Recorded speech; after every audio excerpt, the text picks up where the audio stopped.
The following course was created in early 2020 during the COVID-19 outbreak. The reason for making it was that everyone was staying at home and many people's lives were significantly affected. Our city's Chamber of Commerce invited me to create this tutorial on opening an Amazon online store. In just a few hours, I walk everyone through, step by step, how to use free tools to set up an Amazon FBA store. At that time, about 500 people attended this free course. Although most people, for various reasons, didn't take action, there were still a few who actually got started and achieved success. The most successful one among them now has sales, note sales, not profit, of $6 million US. I've now made this course available online for free. Since I'm semi-retired and have some spare time, I'll gradually write down all the experience I've gained over the years, hoping it can help everyone. Although the course was created 5 years ago, most of the content remains unchanged. For any new developments, I'll explain them in later videos. If you're seeing this course, it means you're interested in making money online. There are many ways to make money online. Nowadays, there are all kinds of tutorials out there, some genuine, some fake. Pick one that interests you, but make sure to actually take action. If you don't try it yourself, you'll never know whether you can succeed. If you're interested, come and start learning with me. Good morning, I'm Dorothy from richandgoodlife.com. In today's video, I'll be showing you how to launch your profitable Amazon store from scratch. This video is for complete beginners with step-by-step instructions. If you just found out about selling on Amazon, that's awesome. It's an amazing business model, especially if you are just starting out with online business and with e-commerce. If you have been wanting to build your online FBA store and start an online passive income business, this video is perfect for you. Because in this video, I'm going to giving you the information that is literally in the courses that cost $3,000, $4,000. I'm going to give it to you for free. So this video is designed to be a complete A to Z, 0 to 100%, and an entire step-by-step tutorial, including finding the right product, source the product, launch your product, and promote your product, and make profit, and repeat. 2020 has been a difficult year. Some people lost their job. Some people are worried about the future. To achieve financial freedom, you need to have multiple sources of income. I'm going to show you different ways of making money online. You can work from home with any of this business model. I have been selling Amazon FBA products, drop shipping from my own e-commerce website, use both Shopify or WooCommerce, and affiliate marketing. If you don't know anything about Shopify or WooCommerce, don't worry, I'll be showing you in a different video. These are methods that I use and make passive income for me while I am sleeping, on vacation, spending time with family and friends. I am an officially retired average person, so if I can do it, you can do it too. Please give me a like and subscribe to my new channel. I will add new videos every week to show you how to work from anywhere in the world and earn money online. This video is about making money by selling on Amazon. This method is best for people with $3,000 to $5,000 to invest in the business. I will give you the cost breakdown shortly. I now make about $1 million in sales every year for my Amazon business. Please note it's about $1 million in sales, not $1 million in profit. I try to find a balance between making money and enjoying my life. I'm very picky with my product. The profit ratio in my Amazon product is from 20 to 25%. I think the other people might be from 10 to 15. This is an achievable goal with hard work in the beginning stages. The good thing is, once you have a successful product, you don't need to touch it anymore. You just need to watch the advertising cost and ordering inventory when stock is low. You will keep launching new products for more income. To me, this is the best business model to generate passive income. Let me show you my Amazon account right now. I am now in my Seller Central account. As you can see, I blocked some areas because I don't know whether it is against Amazon policy or not to disclose the sales number. So I just blocked the last 3 digits. As you can see here, this is 10,000 something. Let me show you the actual number right now. Today is June 12th, as you can see from here, the lower right hand. So I made about 10,000 sale week. Let's take a look at the week from May 20 to June 3rd. Basically, Amazon pay you every 2 weeks. So this is the 2 week sales, about 20,000 something. Let's take a look at the previous 2 weeks. From May 6 to May 20, that's about 18,000. Then 2 weeks earlier, from April 22nd to May 6th, that's about 13,000. This is because I ran out of stock this week. The goods are held in the custom, and custom didn't release it on time. So the sales are slow during this 2 weeks, and then started like going back for the next 2 weeks. So as you can see, these are the real numbers here.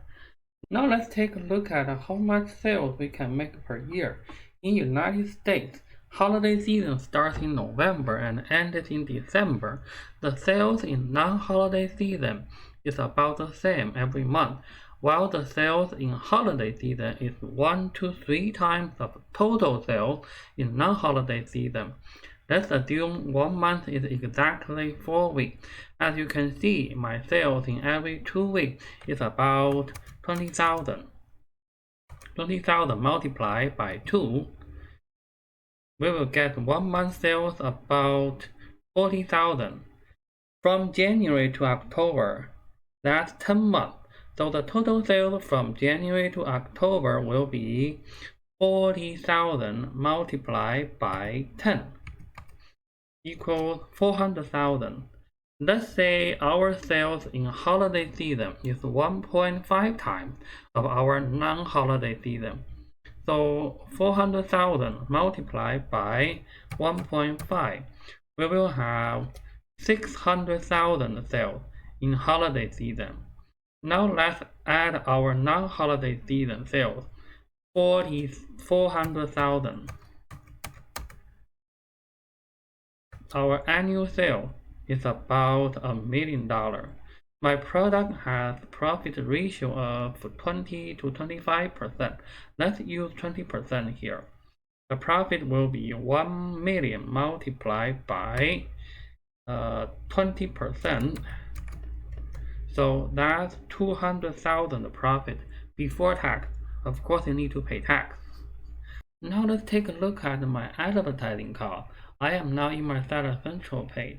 Again, I blocked some areas as I don't know whether Amazon allows sellers to give the sales data to the outside. So I blocked the last digit. As you can see, this is from last month. I spent about 3,000, made 22,000. The A cost is 15%. A cost is the number you need to pay attention. You don't want the A cost to be high, otherwise it will eat all your profit. Let's take a look at this month. This month only 2 weeks. I didn't do too bad this week either. Look like I spent 1,400 something and made about 10,000. The A cost is 15%. So you need to really pay attention to the A cost, otherwise your profit will be spent on the advertising. Let me show you something. Let's sort about the A cost number.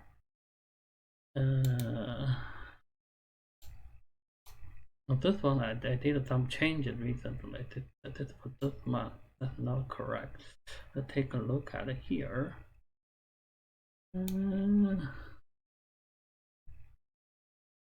Take a last month.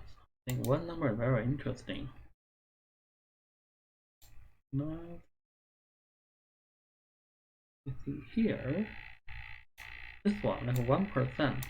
I spent $600. No, I spent $60. I made $6,000. This one is even lower, 0.16%. This one is just lucky, I guess. So now you see my advertising cost in my seller account. So you know how much money I spent on the advertising. What I'm just trying to show you is the real number here. Today I'm going to show you the detailed step-by-step how to sell on Amazon by using FBA for beginner. There are lots of resources teaching you selling on Amazon. Some are great, some are just a bunch of videos offering exaggerated promise and trying to sell you affiliate software. What I'm going to show you here is from my own experience. I don't think you can make millions in the first year, but this is a business model that can generate your full-time income. Even though it is for beginners, it covers everything you need to know to make a living by selling on Amazon. Selling on Amazon is one way of making money online. Two other popular ways are dropshipping and affiliate marketing. My business partners and I created a course for them. If you are interested, you can check our website. The key to all online business model is taking action. Some people never take action and they will never make money. Some people give up so quickly and they will never make money either.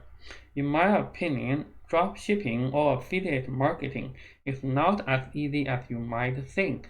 The most difficult part is to bring traffic to your website. Bring traffic, it just means same like bring visitor to visit your website. Facebook ad is probably the number one way to bring traffic immediately to your website. However, not everyone can create a good Facebook ad that brings lots of traffic. Selling on Amazon is the best way to make passive income among all online business models. Even though I will show you how to use Facebook to bring external traffic to your Amazon product page, you can make good sales with only internal traffic within Amazon. Remember that I showed you my seller account. I made about $100, no, maybe about 100 unit sales for one product just with the ad itself. Once the product is launched successfully, basically you don't need to touch it anymore.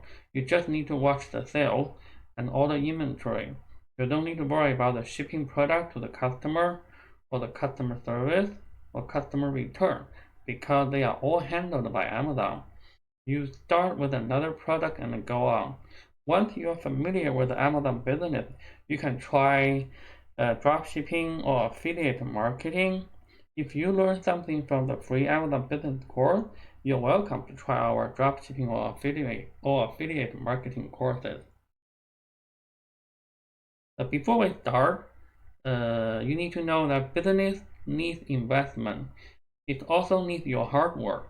There is no getting rich quick model in the world, because if there is, everyone will be rich now. If you don't have money to invest, I have listed some ways to make some side money on my website. The first question I always get asked is how much money we need to invest. I would say 3,000 to 5,000. I'll give you a detailed cost breakdown in the later module. Keep in mind, you might lose the money, so don't use the money you can't afford to lose. When I started, I borrowed 5,000 from my home equity line. Even if I lost it, I could still move on by paying $100 more each month. That is the risk that I can take. The course is divided into different modules. The first module is setting up the seller account. The second module is the product research. The third module is sourcing your product. Module 4 is optimize your Amazon listing. Module 5 is promote your listing. Module 6 is some final thought. During the course, I will show you some tools I use. Some are free, some are paid tools. You don't need to use the paid tool. When I started, I didn't use any tools at all. I need to say this. All business carry risks. What I'm going to show you is not a guarantee that you will make money. I am simply showing you a way of making money online, and the results vary. I'm going to make everything simple. To get started, I need to explain some glossary so you are going to hear throughout the course. FBA means fulfillment by Amazon. This is the Amazon store your inventory, Amazon fulfill your order when you make a sale. FBM means fulfillment by merchant. This means you store your own inventory and fulfill your orders when you make a sale. Dropshipping. Dropshipping means you don't have any inventory. When you make a sale on Amazon, you order from a different vendor and ask them to ship to Amazon customer directly. Traffic. Traffic means bring people to visit your product page. It includes internal traffic and external traffic. When people search on Amazon, they find your product, they click it, that is internal traffic. External traffic means bring people to your Amazon page from Google, social media, or your own website. Convert. Convert means when the buyer visits your Amazon product page, they end up buying your product and you make a sale. Conversion rate is the total sale divided by the total visit. There are mainly two ways of selling on Amazon. One way is through drop shipping. You find products with price differences between Amazon and another website. You list them on Amazon, and then when you make a sale on Amazon, you will buy the product from the other website and ask them to drop ship to your Amazon customer. For example, you can buy from Walmart and then sell on Amazon for a profit. This is simple, but you might not be able to find the right product to sell, and you will need to research product to sell to make a profit. You will need to handle the order fulfillment, whether by yourself or through drop shipping from another website. You will also need to handle customer service. If somebody wants to return or they have some question with the product, these all add up and will take you a lot of time. Right now, time is money. And the other way is what I'm going to show you. Selling product, your own brand using FBA. Some people call it selling your private label product. This is a long-term sustainable business model that lots of people are using right now. You will find products to sell through your market research. Then you will find suppliers to make it, mainly through China or within your own country. The product will be selling under your own brand. You will ship the product to the Amazon warehouse. When you make a sale, Amazon will fulfill the order and ship it to the customer. Amazon will handle customer service and return process if needed. You will focus on generate sales. So now let's get started to the module 1. Some people might have experience on selling on Amazon, while others may have no experience at all. To save time, I will cover important steps here in this course. For the steps that are straightforward, such as setting up your Amazon seller account, creating your inventory, updating price, I will not talk about them in detail. If you are not sure how to do this step, you can ask me or get help from Amazon seller support team. When I find some steps need more explanation, I'll update the videos later. United States is the biggest market for Amazon in the whole world. I will use the United States as our selling country in this course. When you understand how this works, you can go easily in other countries such as United Kingdom, Germany, etc. Just visit sellercentral.amazon.com and register your seller account. This is a very simple process. Just click the link and follow the step-by-step on the screen.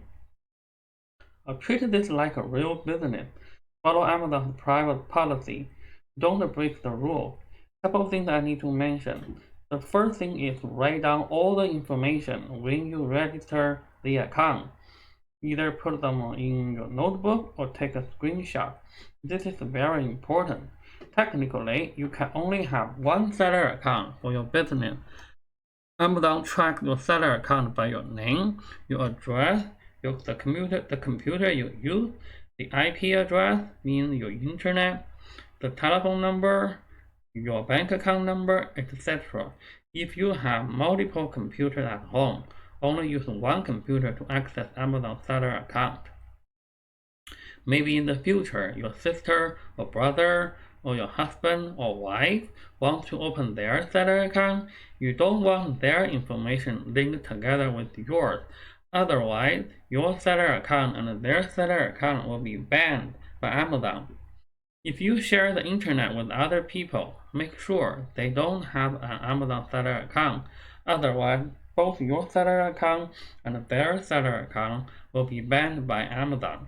So this is very serious issue. Treat it like very seriously.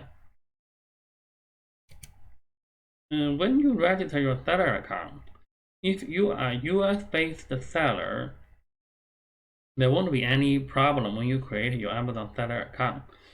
You will need your name, address, telephone number, credit card number, bank account. Amazon might not ask your bank account until when they are ready to deposit your money. This a little bit of varies from different accounts, so just know that. Remember, write down everything. At the end of the registration process, there will be a tax interview. Amazon will ask you to provide the tax ID. You can use your social security number as the tax ID for now. When you form the business and get the EIN number, the federal tax ID number, from the IRS, you can update it in Seller Central.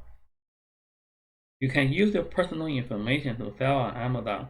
Your personal information entered during the Seller Central registration process won't be disclosed to your buyers. However, if you use your home address and home phone number as the ship from address, then your home address and home telephone number will be shown in the UPS label or the FedEx or the USPS shipping label. That's the only place they will show up there. And then you can update your personal information to your business information when you have it in the future. When you make a lot of sales, it will be very complicated to separate your personal income from your business income. I strongly suggest you to incorporate a business and open a business checking account. This will help you file business tax down the road. Of course, when you get started, you don't have to set up the business if you just want to test the water. You can use your personal bank account to receive payment. When you set up your business, you will get an EIN, which is Federal Tax ID from the IRS. You can open a US business account with EIN. Most banks will still need your social security number together with the EIN when opening the business checking account. However, when you file the business income tax with the EIN, it won't link to your personal tax information. To set up a business, there are different types. Different types might offer different tax liability. If you want to find the perfect type, talk to a CPA or a tax attorney. If you hire a CPA to file your personal tax, your CPA will tell you the different business type. If you don't have a CPA, ask someone for a referral. You want to save some money, but you don't want to get incorrect information. I suggest you to form a single member LLC within your state. Most of the sellers just use the single member LLC.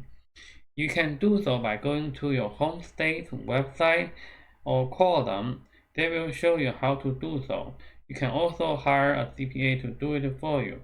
Your CPA will probably do your business tax filing down the road too. Now, for international sellers, you need to know that not all residents from all countries are allowed to sell on Amazon. You can find whether your country is listed in the allowed country or not by checking the link on our website. If your country is shown above, you can use your home country's telephone number, your home country's credit card, sign up. Just follow the online screen to finish all the steps. International sellers will also need to complete a tax interview. You will fill in W9-BEN form. This form means you are exempt from U.S. tax reporting requirements, so you don't need to file the tax to United States government. If your country is not shown above, then you will need to incorporate a business in the United States and register a virtual phone number and address. You can find it on my website. For the bank account to receive payment, if you are located outside the United States, you can use your home country's bank account to receive the payment. Amazon has a currency exchange service that will exchange from United States dollars to your home currency and deposit it into your home bank account. However, the exchange rate is not competitive at all. So lots of international sellers either set up a US business bank account or use a third-party service like Payoneer to do so. Payoneer is pretty straightforward. You sign up the account, Payoneer will give you a virtual bank account in US, which you can use in Amazon Seller Central as your bank account. Now, when you are ready to form your business, you will think about the business name, etc. So think broad here when picking up a business name. There are last issue to consider because you will need to create a website for your business, so you need a domain name. The domain name you want might have been registered already. You will also need to register different social media such as Facebook, Twitter, etc. to promote your product. The username might have been taken as well. You also need to check trademark because you will need to file trademark application as well. I'll talk about trademark later. As you can see, there are three important names here: your business name, your trademark name, and your seller account name. These three names can be either same or different. You can change your seller account name on Amazon easily, but your official business name and trademark name will be difficult to change. If the business name, trademark, or domain name, social media name are taken, you should think about alternative names. There is a website called namechecker.com. This is a free tool that can help you search username on multi-social media platform. Now, scam. I'm not saying Amazon is scam. Just when you set up a business, you might receive some letters saying you need to pay various fees. The fee varies from $100 to a couple of thousand. Keep in mind, your state usually charge you a fee when you form the business. There is also annual fee to renew business registration. This fee can be found on your state website. On the federal level, IRS will send you a letter if you owe them money. So unless it is official letter from your state or IRS, the rest of the letters are all scam. Don't pay them at all. You might, if you hire someone to form the business for you, you can probably ask him or her to verify. They will be able to tell whether that's the real letter or fake letter. When you register a trademark in the future, you might receive similar scam letter asking you to pay different fees as well. Just ignore them. We just finished module 1, setting up our seller account. Now let's start with module 2, product research. 50% of sales in Amazon is from third-party seller. These are the products that you see in Amazon, but they are sold by non-Amazon sellers, like this. You see, these are the products sold by Amazon, but this one is sold by Kinam Farm and fulfilled by Amazon. A lot of people say that selling on Amazon is difficult and the market is saturated. I agree with it partially. Amazon is getting more and more competitive every day. However, it's still no different from any other type of e-commerce business. It's all about data. You need to find the right product and grow it with all the methods I'm going to show you. Then find another product and repeat. Now let's talk about the guideline to pick your winning product. Product research is the most important step for the Amazon business. If you pick the wrong product, you will not make money. Even though no one can guarantee 100% success in picking the right product, there are still guidelines that you can follow. The first one, the product should have no major brand within similar product. For example, if you think about selling an instant cooker, you might want to stay away because Instant Pot dominated the Amazon already. The price range should be from $10 to $50. If the price falls under $10, it might make a lot of sales easily, but with the shipping cost, advertising cost, you might not make enough money. We want to make money here, not make sales. If the price is over $50, you might slow down sales, especially if you are brand new. People want more information before making a decision. People want to compare with other brands. So for your first product, try to make the sale price fall between $10 to $50. Next, the product manufacturing cost should be 1/3 or 1/4 of the sale price. On top of the product manufacturing cost, there are shipping costs from your supplier to Amazon warehouse and from Amazon warehouse to your customer. And there are also advertising costs. Number 4, the majority of your competitor's products on the first page should have less than 50 reviews.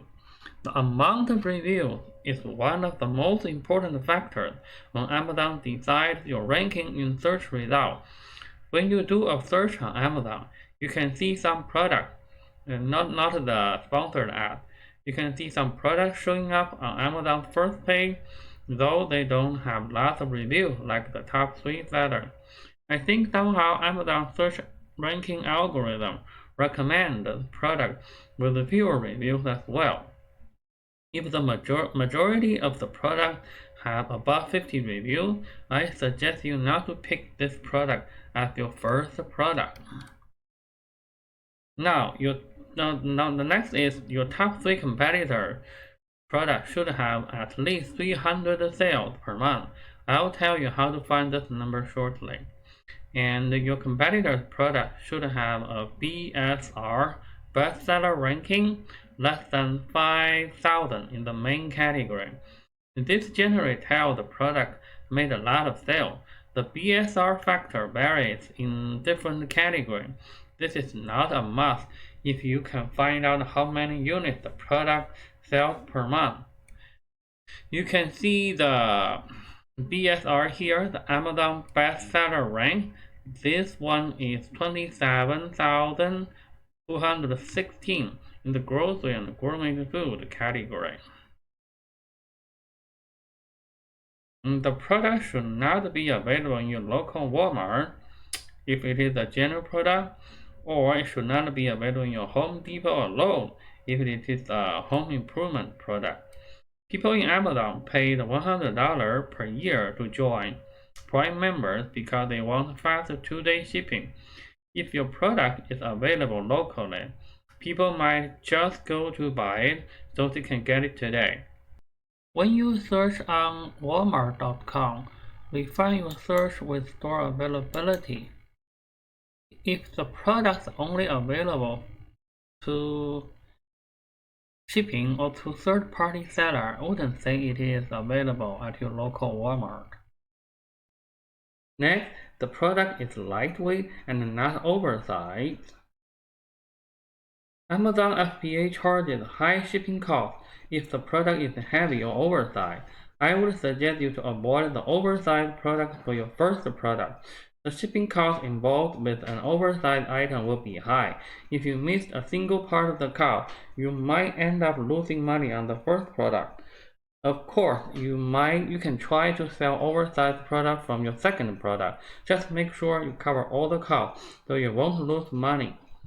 A standard size item is one that, when fully packaged, weighs 20 pounds or less and does not exceed 18 inches on its longest side, 14 inches on its medium side, 8 inches on its shortest side. Any item exceeding this dimension is considered oversized by Amazon. Remember, it is fully packaged, which is what the package Amazon used to ship the product. If your product is exactly 18 inches on the longest side, Amazon will put your product into a box to ship it. Then this is considered an oversized item because adding the box is over 18 inches already. And if the product is fragile, for example, items made by the glass, make sure you have good protection such as foam cushion. Also, avoid electronics as your first product since it involves extra complicated steps. And also avoid seasonal product as your first product. For example, Halloween costume is a seasonal product. People won't buy it until Halloween is coming. So if your products are ready for sale in November, you will not make a good sale until next year. We can find this by searching on Google Trends. See the graph here for Halloween costume is from trend.google.com. The search volume jumps at the end of October. No, at the end of the August and going up, and then until at the end of the October, then it suddenly drops. People only search and buy a Halloween costume around that time. Next, taking a look at the product on the search result page. Do you see how you can improve the way you list your product? Is the other product title too short or too long? Does the product only have one or two images? Does it have short or limited bullet points? Does it have a good description? These are the signs that will tell you whether your own product might do better and outrank them.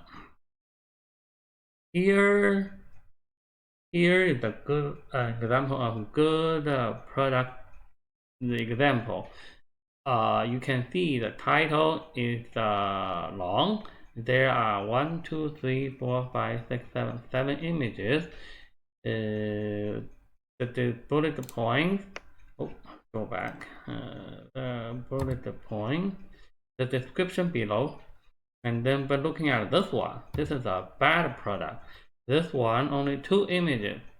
The title is so short. You only say salted pistachio, a silver pistachio unsalted 2 ounce.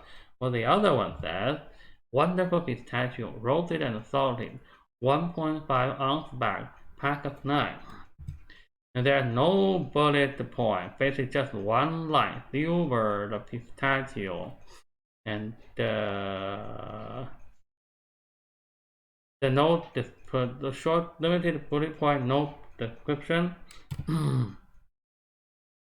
Next, the product should have at least 50,000 searches in Amazon search volume.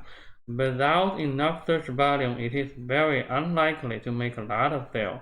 You want to make money here, not just make a few sales. There is a free tool from Seller App, and you can use this tool to get the search result in Amazon. From my experience, the search volume is just another factor I want to check. If you know from step 5 that the sales quantity is at least 300, I would think this is a good product that deserves further research. When I say deserve further research, it's because we haven't calculated the other costs yet. Here is how it looks like on the seller app. I searched the keyword flower pot. As you can see, the first search volume is 113,000. So it is over 50,000. This is a good potential product. Important thing to know is don't be obsessed with the product. No matter how much you like it, you need to follow the above suggestion and let the data tell you whether it is a good or bad product. Even though following the above suggestion is not a 100% guarantee, it will definitely help you when picking your first product. And remember, this rule should be followed for your first product. You can skip some rule when you have more experience. For example, you can try the oversized item as your second product. You can try seasonal product. And then we have the product selection guideline. Now let's see how you should do the product research. How to do product research? The first method is search random product on Amazon. Let's go to Amazon. Let's say we search flower pot.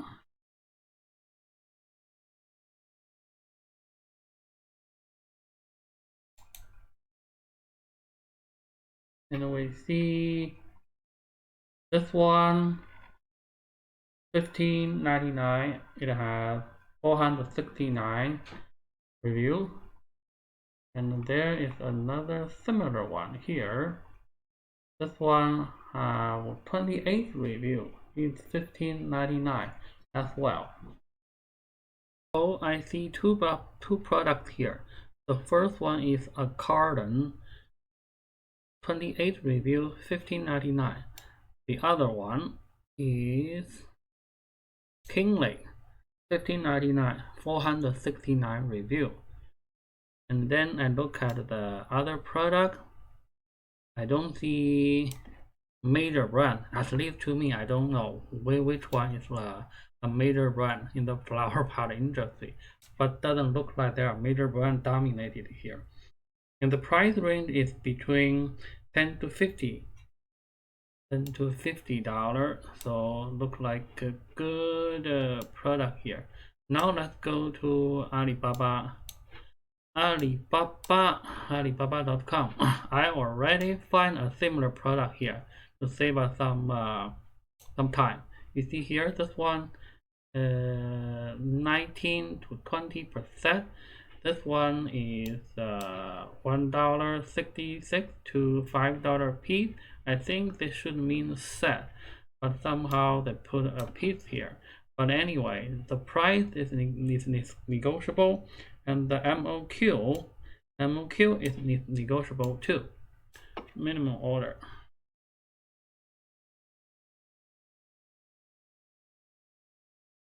So I know our price for the product is about, let's say $2. It's $2, which meet our criteria number 3, because our sale price is $16. Our product cost is let's say $2. So it meets our criteria number 3. And then let's say if this is our competitor's product, let's say it has 22 reviews. So the only thing I don't know is how much money they spend on advertising, but I know that flower pot can rank. Let's take a look at the BSR. The BSR for a carton is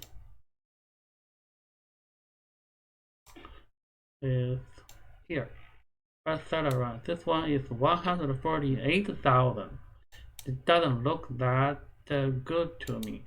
But let's take a look at the other one. This one, Kingley. Kingley has a excuse me, has a BSR of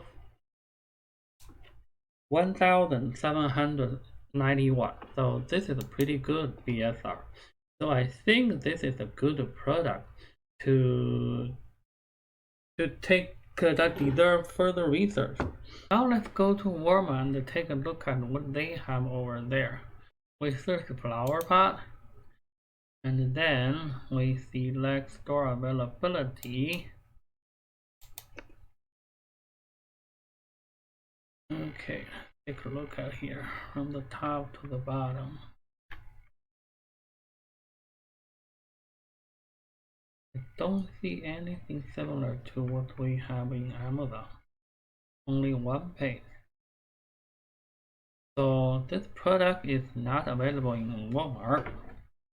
I don't see anything similar to this one or this one, which is what we're trying to do. So for the criteria not available in Walmart, this is a good one because not available in local Walmart.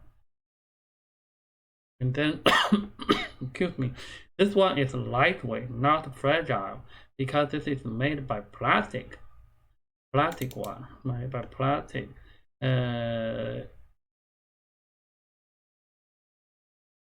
not fragile, not electronic. Okay, now we need to take a look at search volume. We go to seller app.com. Seller app.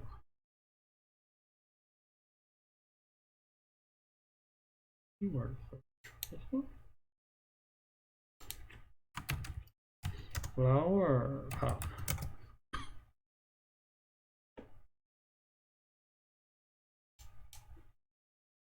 We just okay.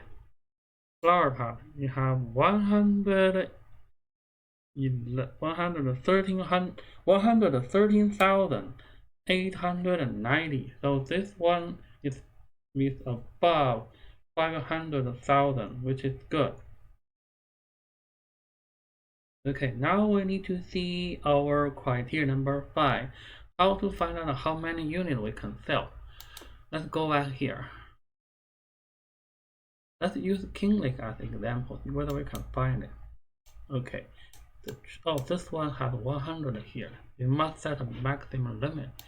Okay, let's come back to here. Come back to this one, a carton. Okay, here's how we find out how many units they can sell. Let's add this one to cart.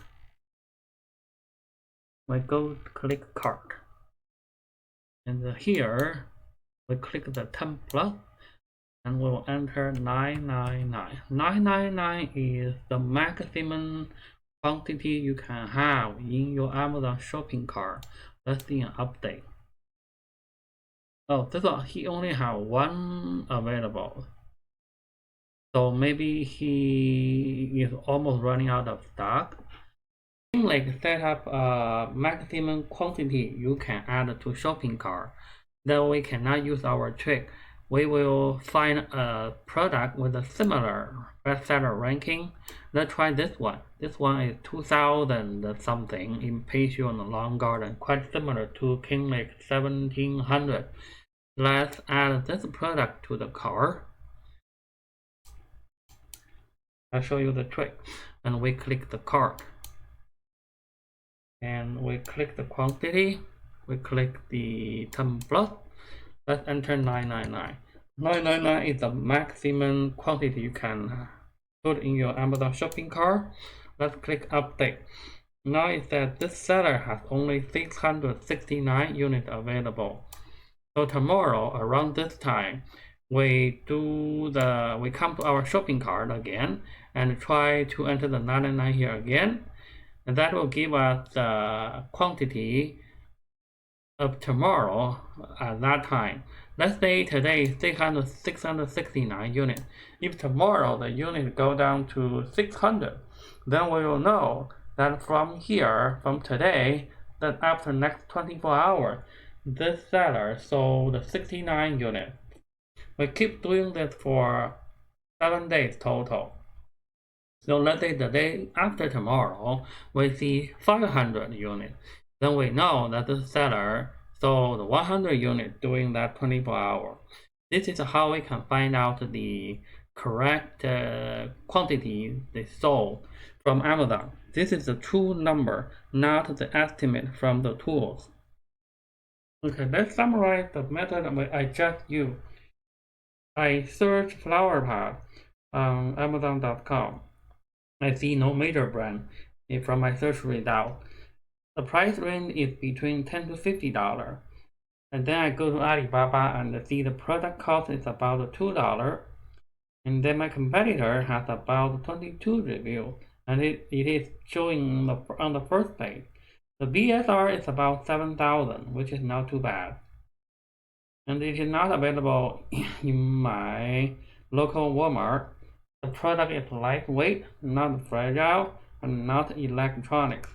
Let's say I use my criteria number 5 to find out how many units. I put a 999 there, and if later on I find out the seller sold 400 units in the last 7 days, then I know this is a pretty good product.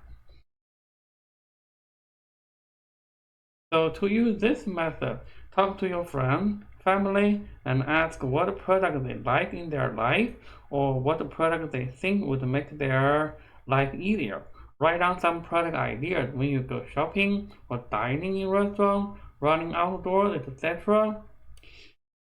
Then the next way to find the product is by looking at the bestseller on Amazon.com. If you don't have any product in your mind, you can do product research on Amazon.com. Let's go there right now. To access Amazon bestseller, just access see the bestseller on top here. Just click it from any pages.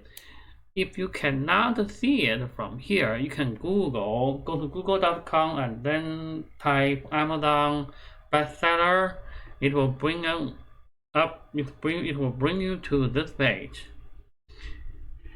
So we are now at the Amazon bestseller page, and you can see it divided by different categories.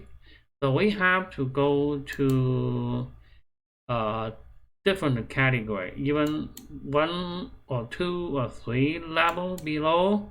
Let's click something here, see whether we can find something interesting. Let's take a look at this one, fabric sheet. This one should be very light. Let's see here, $9.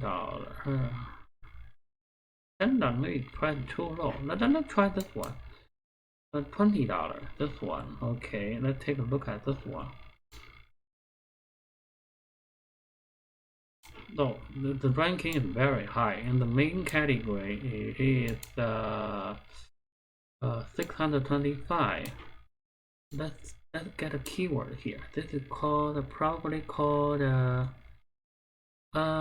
fabric sheet. Let's type here. Click all department, fabric sheet. Let's take a look at it. See, oh, a lot of let's go back. What is that called? Maybe felt fabric sheet. Let's try to use all departments that of art craft department. Okay, now here we go. Okay, so this seller, click flag, is what we saw earlier. Click flag. Let's see whether we can find something. Oh, this is like only one review on the first page. Let's take a look at how this product rank. This one not too bad, but I have never done anything under the art, craft, sewing category. Let's take a look at the quantity. So if we can use the 999 method.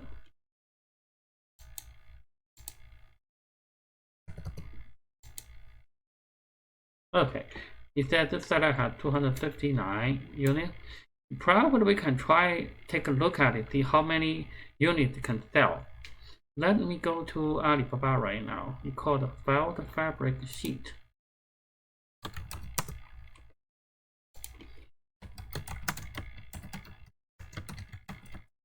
Oh, I go to Alibaba, not Amazon.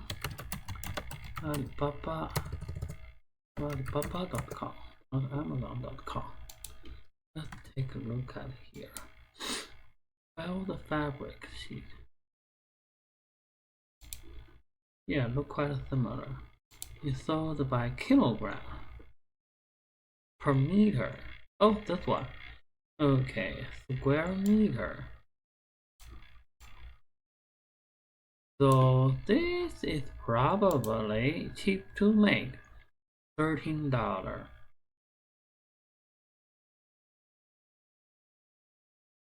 Yeah, I think this might be a product that we might want to do some research further if the quantity can sell is pretty high. So this is how we do the second we do the product research. We just click the best seller and then go down to different category, and then we may need to go down one level down or even 3 level down, 2 level, 3 level down. But music that's different. So you get the idea. Some categories are gated. It means that you need to get approval before selling under this category. You can get the whole list from our website.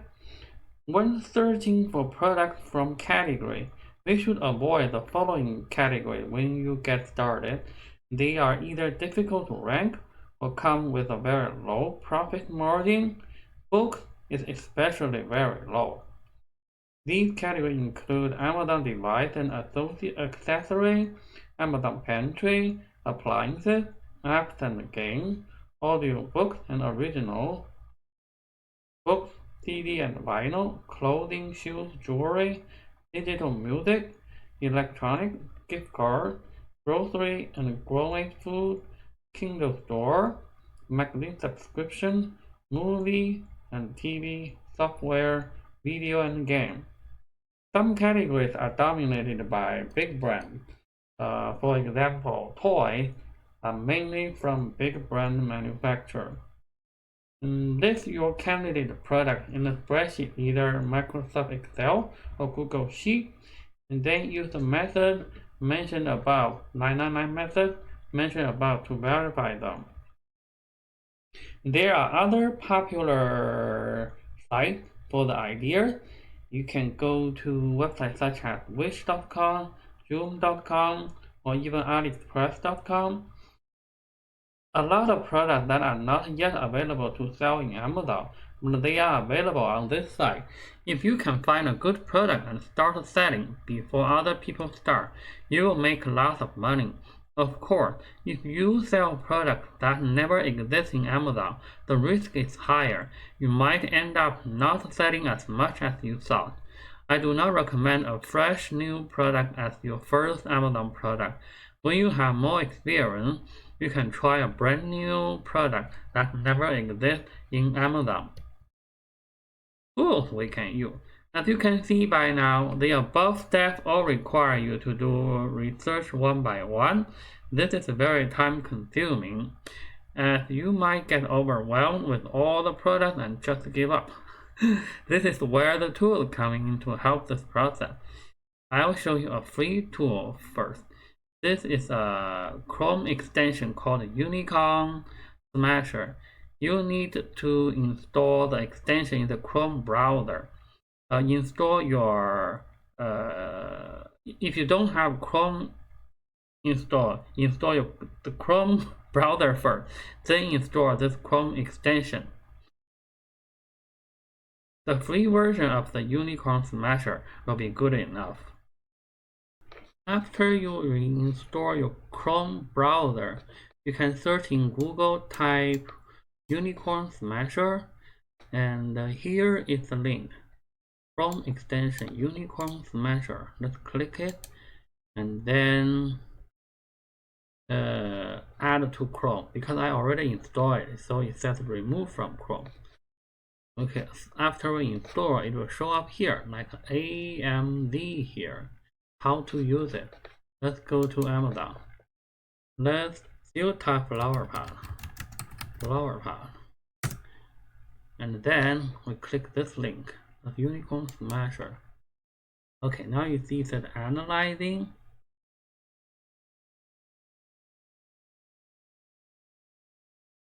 It's calculating here.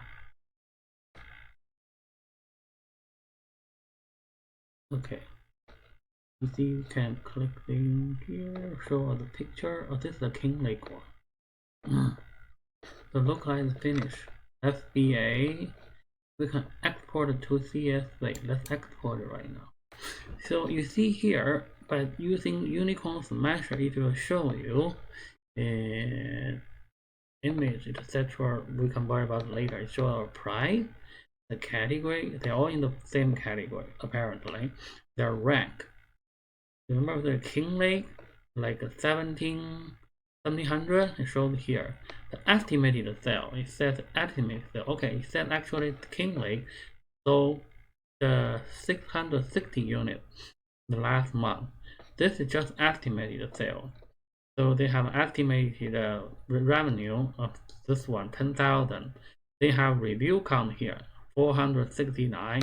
The rating, the star rating, review rating is 4.6. It's to FBA, yes. This means Amazon is setting it to sell, AMZ. So you can see this will save us a lot of time by doing so. But then the disadvantage of this free tool is you have to type something here to make it work. Let's say let's close it for now. We don't have anything here. So let's go to bestseller rank. And then let's say we want to see what's the rank here on this product page. I'm gonna go to one level lower. Let's go to the Patio Long Garden. And go to outdoor decor. Let's say we want to find out how many units this one sells. Let's try to click this one. It says to use Unicorn Smasher, please go to page of Amazon search result and click the extension to show you idea. Meaning that you have to search something here. If you don't search anything here, it will not show any data. So let's say we search this one. Indoor thermometer. Let's try this one.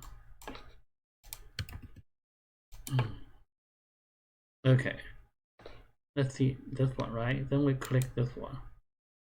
Now you can see how many units sell. It's still loading, calculating.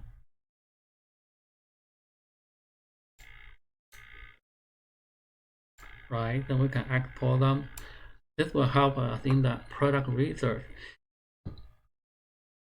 There are other popular tools out there, such as Jungle Scout, Amazon Scout, Helium 10, etc., which all offer similar product search features. These tools work everywhere on Amazon pages. You don't need to search the product. As long as the products are showing on the Amazon page, this tool will generate the results like above. Here is the most important issue. All the tools, no matter free or paid, the estimated sales are just estimated. It is not real sales in the past 30 days. Amazon did not give its sales data to anyone. The estimated sales are based on the sales rank and advertising costs, etc. To get the real sales data, you will still need the 999 method I mentioned above. All the tools listed above have other functions that will help you in your Amazon business. Most of them offer a free trial. I don't suggest you to try them now. You can use the free trial later when you finish the whole course. Then you can try all the functions from these tools and decide whether you want to keep them after the trial period. I will cover them in the last module. For now, I think free tool Unicorn Smasher is good enough to get started. Also, keep in mind, tools are just tools. Everyone uses tools. The same tool. If using tools can make it so easy to find a product, everyone will make a fortune by selling on Amazon. This is just not the case. Tools will help you in the market research, but it will not pick the 100% correct hot product that will make you lots of money. And some final thoughts about picking your product. Remember the criteria. One of the criteria is whether the product is seasonal. As you can see, I picked the product flower pot at this time, around April or May. And this is the springtime when lots of people are planting flowers at home. So the search volume will be high. We can see from the Google Trend here. You will see the search volume go up when April is coming. I use example flower pot here just to show you this is a seasonal product. So please keep in mind when you pick your product, don't try a seasonal product as your first product. However, the whole process of picking up products by following my above criteria is valid for all products. Unless you have a specific product you want to sell, most of us have no idea what we want to sell. Other than the above criteria, we should think about the long-term goal. Do you want to build a brand and later sell the business for profit? If so, you might want to look at the product that you can expand in a similar category. Let's say if you decide to go flower pot, maybe you can also expand it into garden tools, etc. Another issue is whether the product will bring in a repeated purchase. For our flower pot, our happy customers will likely to buy from us again, right? There are so many products already available on Amazon. You can learn from your competitors and see whether you can outrank them. You can learn from their products by looking at their review, see what people don't like their product, then you can improve your product. Maybe you can improve the images, the title, the keyword. Don't just sell a similar product. Think about whether you can make it better or different from your competitor. For example, other than offering the flower pot for the same size, can we sell them in different sizes? Can you include a bonus ebook on how to water plants? Can we bundle it with a soil moisture water meter?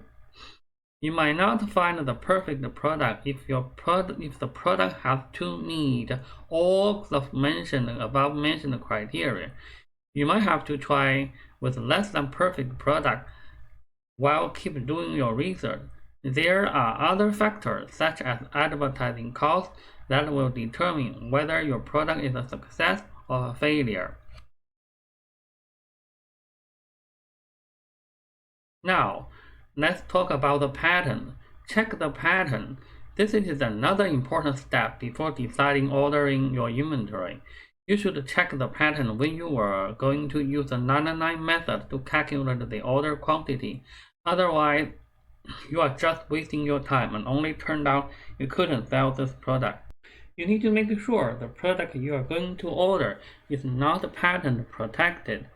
A patent is a set of exclusive rights granted by a sovereign state to an inventor or assignee for a limited period of time in exchange for detailed public disclosure of an invention.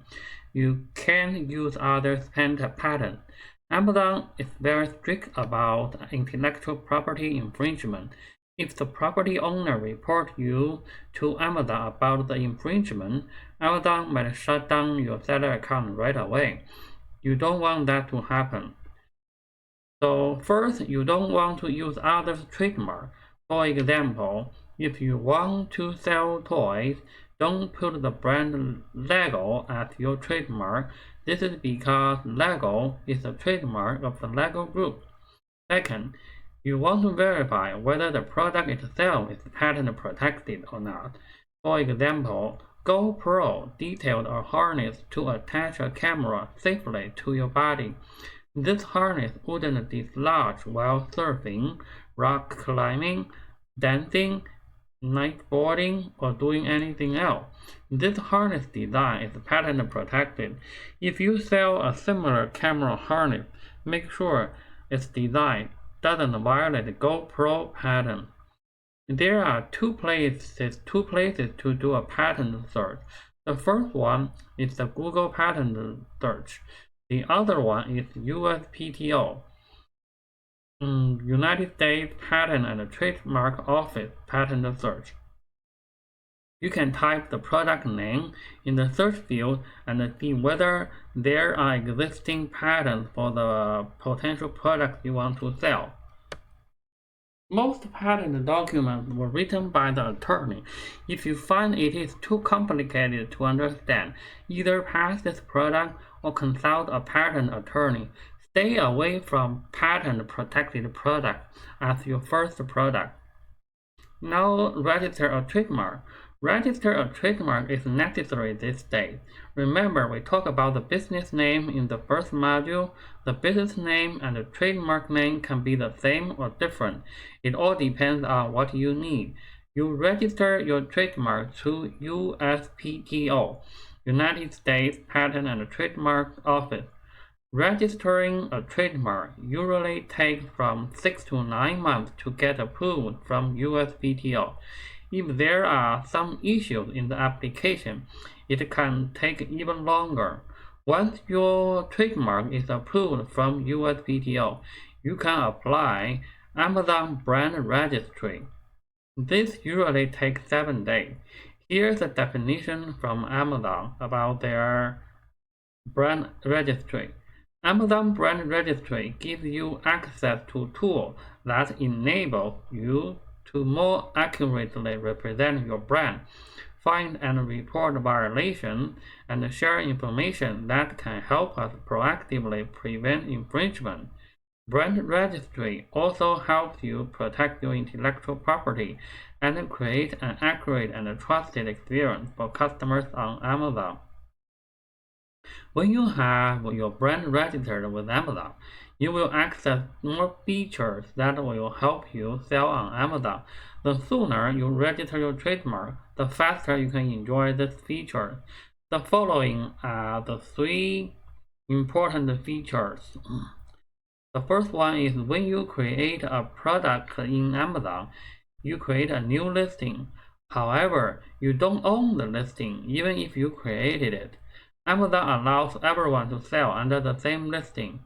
Amazon Brand Registry protects your listing from being hijacked by other sellers. For example, you created a listing and have been selling well. You are the only seller because you created this listing. Then someday you find someone else is also selling under the listing you created. It means you are hijacked. The other seller is taking advantage of the listing you created and stealing the sales from you. If you have your brand registered and the Amazon Brand Registry, report the other seller to Amazon. Amazon will remove the other seller from selling under your listing. And also, you can access to the A+ Content Manager. It allows you to create the product description in HTML format. Usually, the product description is just like text. But with A+ content, you can insert images into the description like this, and you can format the text. According to Amazon, A+ content will increase the conversion by 7%, and you can also access to the brand analytics. Brand analytics is similar like this. This section gives you a lot of insight into your brand performance. For example, the Amazon search term is the most useful in this section. This is the real data from Amazon showing your top search item in all categories. This will help you in your product research because they are not estimated from third-party tools. As you can see, when the video was making, it's in May.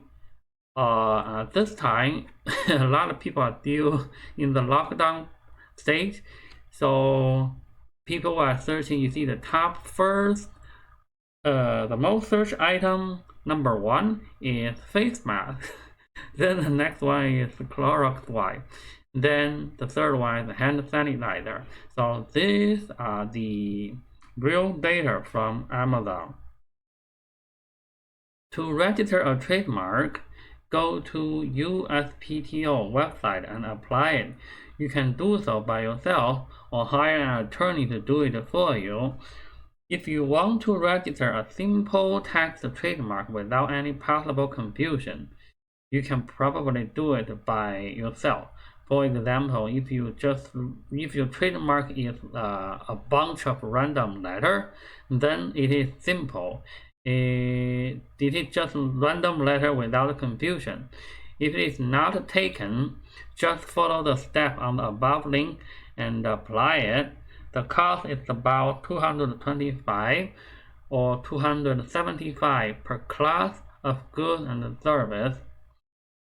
If your trademark name might cause confusion, then I suggest you to hire a trademark attorney to apply for you. Usually, if the trademark you want to register is not taken, you can apply and give the trademark to your supplier so they can use it on your product package, so you don't have to wait another 9 months to print the trademark on your package. So we have finished the module 2. Module 2 is about product research. So here I give you the guideline to pick your winning product, and I show you how to do the product research. You can either search random product or look at the bestseller rank or get some ideas from other sites. I also show you one tool called the Unicorn Smasher that can help you with the product research. And we need to check the pattern for the product we want to sell, and we will register our trademark so we can use it when we are ready to make sale. So that finishes the module 2.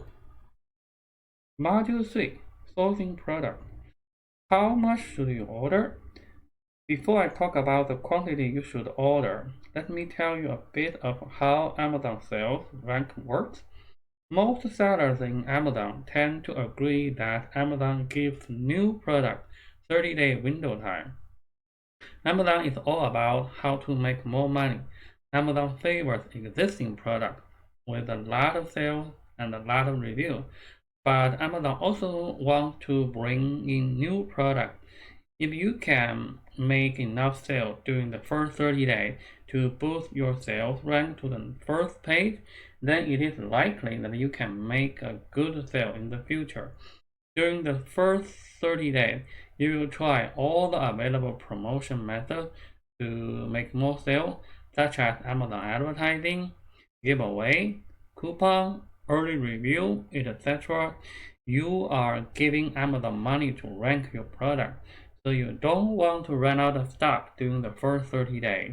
If you run out of stock, your sales rank will drop immediately. All the money you spend might be wasted. You might need to do it from scratch again when your next shipment arrives. I use the word might here because from my experience, some products will never go back to the first page while others will when the inventory is back in stock.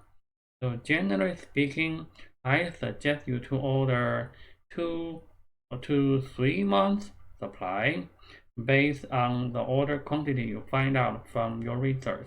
The quantity is what you find out by using the 999 method, not the estimated sales order amount from the tool, no matter the free tool or the paid tool, because Amazon doesn't give their sales data to anyone. So all the tools are using their way to estimate the sales data. Based on my experience, the estimate will either be exaggerated or underestimated. You can order 1 month supply, though I don't recommend it. It usually takes 3 to 4 weeks to ship your product from China to Amazon warehouse. It will take another week for the product to be available for sale. You will also need to include the production time from the manufacturer. Some products take 1 month to produce. If your product sells well and you end up with no inventory, all the advertising money you spend is wasted. You will have to do it from the scratch again when your next shipment arrives. So how many units should you order? It all depends on the product and how many you have. If you order too many units and the sales don't go as you expected, you end up holding lots of inventory with no sales or slow sales. If the sales grow better than you expected, you might run out of stock before your next shipment arrives. Trying to find a balance in between.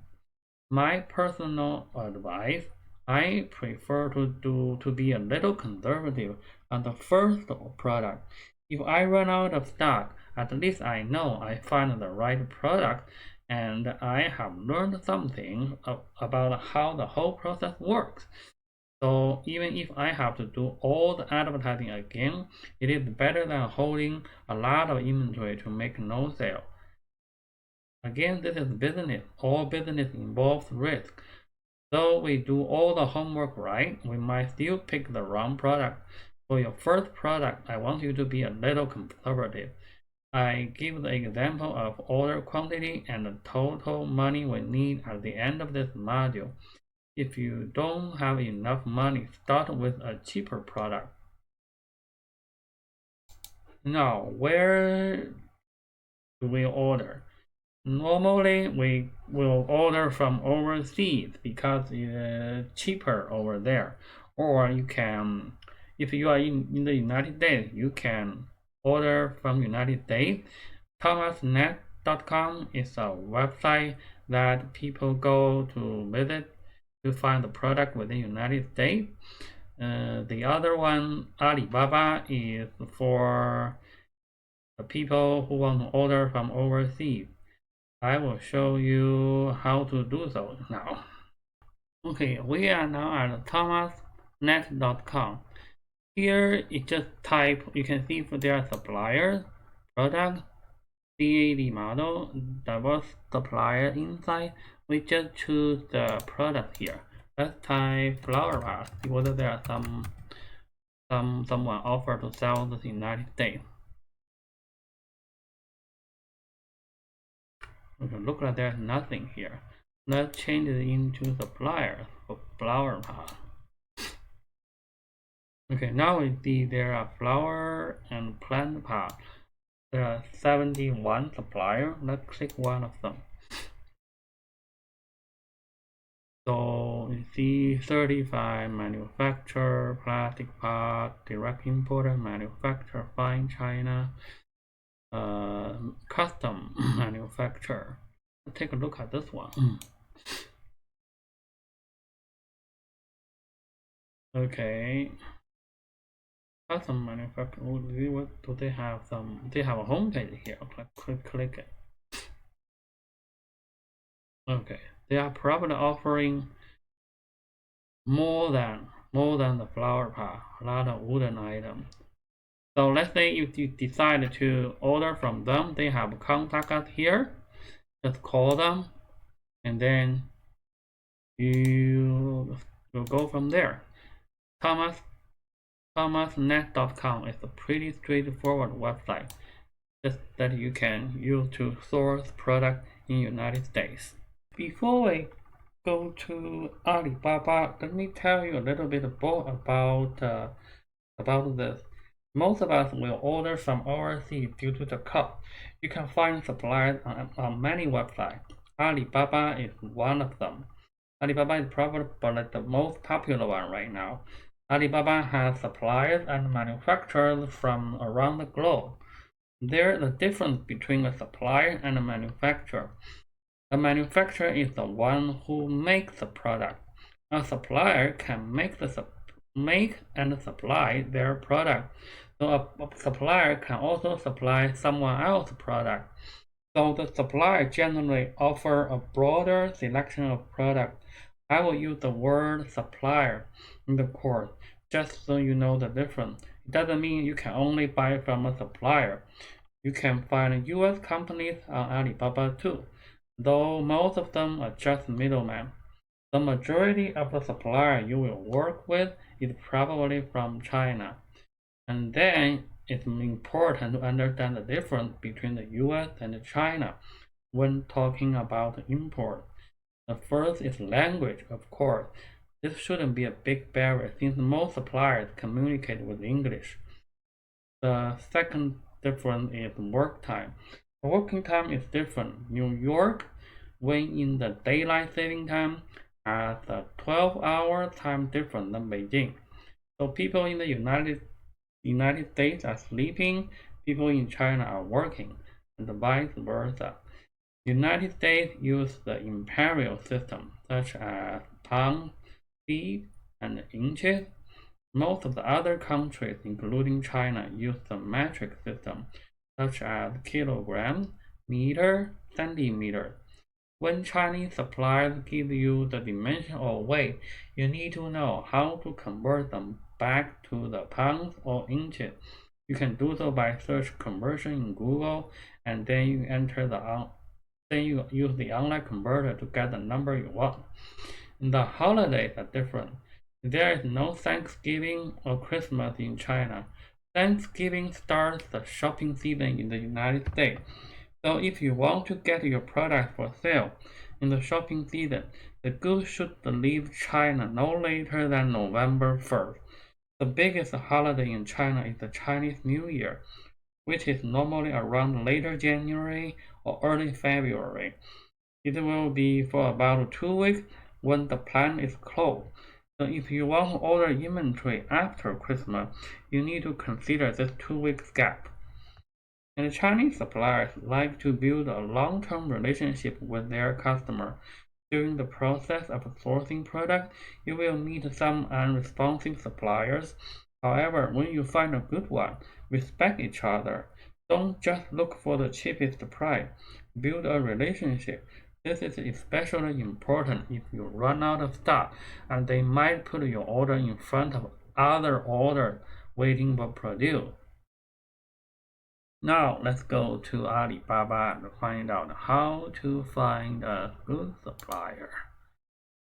We are now at Alibaba.com. Just type the product name in the search field. Let's type flower pot. Search. The result will show all the products available here. There are lots of products. On the left side, there are different filters that you can use, such as the location, whether they are trade assurance or verified supplier. These two basically protect you in the import process. I'll talk about that later. Include the product type ready to ship, or pay the sample, minimum order, the price, the country, supplier's country, management certificate, ISO 9001, ISO 14001, and some product certification. This is especially useful when you order the electronic item, CE verified, CE certified, but for the flower pot, we don't really need to worry about it. Maybe this one if this one has electricity feature somehow, so they certified their material, metal type, finishing, plastic type, ceramic type, if they are material, plastic, fiber. Okay. So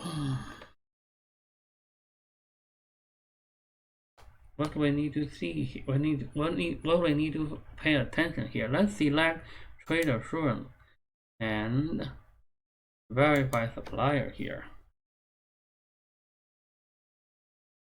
Trade assurance means that Alibaba will refund your money if you don't receive the product ordered from Alibaba or the quantity varies from what has been agreed upon. This minimizes the risk of importing from overseas. That's trade assurance.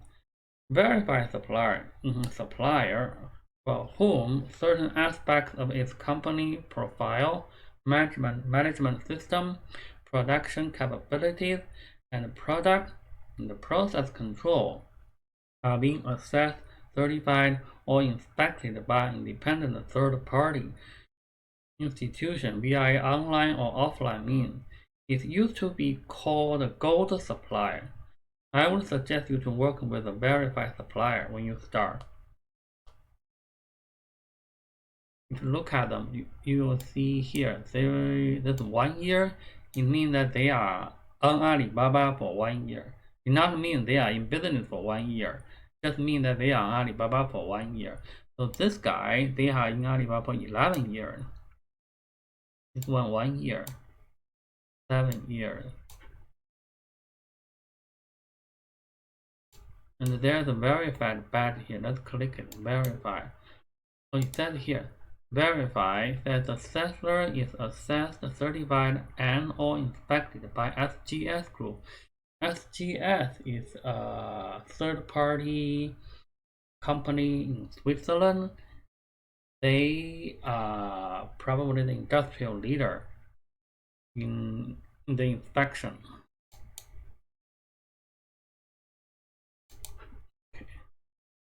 Let's click this one. We'll go to their company profile. They're also verified here by SGS. Let's take a look at their main product. So this is the introduction, like a business type, how many employees, the year established, they were established in 2003. Their main market, domestic market, North America, Middle East. Their main product, and their production flow. There are also quality control, R&D capacity. They have trade show, Shanghai International Show, picture there. Main market, domestic market, North America. 3D metal garden pot. So this is not the supplier we are looking for our plastic flower pot. Couple of things I need to mention here. You see there is a response rate. Try to work with someone with a response rate higher than 90%. Most of them are good. This is 100% response rate. Some people have a very low response rate. 88% is okay. 85. The transaction amount here. This means how much order the supplier has through trade assurance. A lot of buyers don't have order and trade assurance. It doesn't mean that they, for example, this one, it doesn't mean that they have never made any order. It just simply means that they don't have any order from trade assurance. Maybe they just receive the payment from the buyer's bank directly. Normally, when we find out a company that we want to work with, we take a look at the product they offer. As we can see from here, we find this company by searching flower pot, but we can see here they have other items they offer. Maybe garden hose can be a good product to sell. We can search garden hose back in Amazon and see whether garden hose can be a good product or not. That's one way to do the product research as well. When you find out the company you want to work with, either do it from here, contact the supplier, or chat now, or you can do the contact supplier chat now from the company page.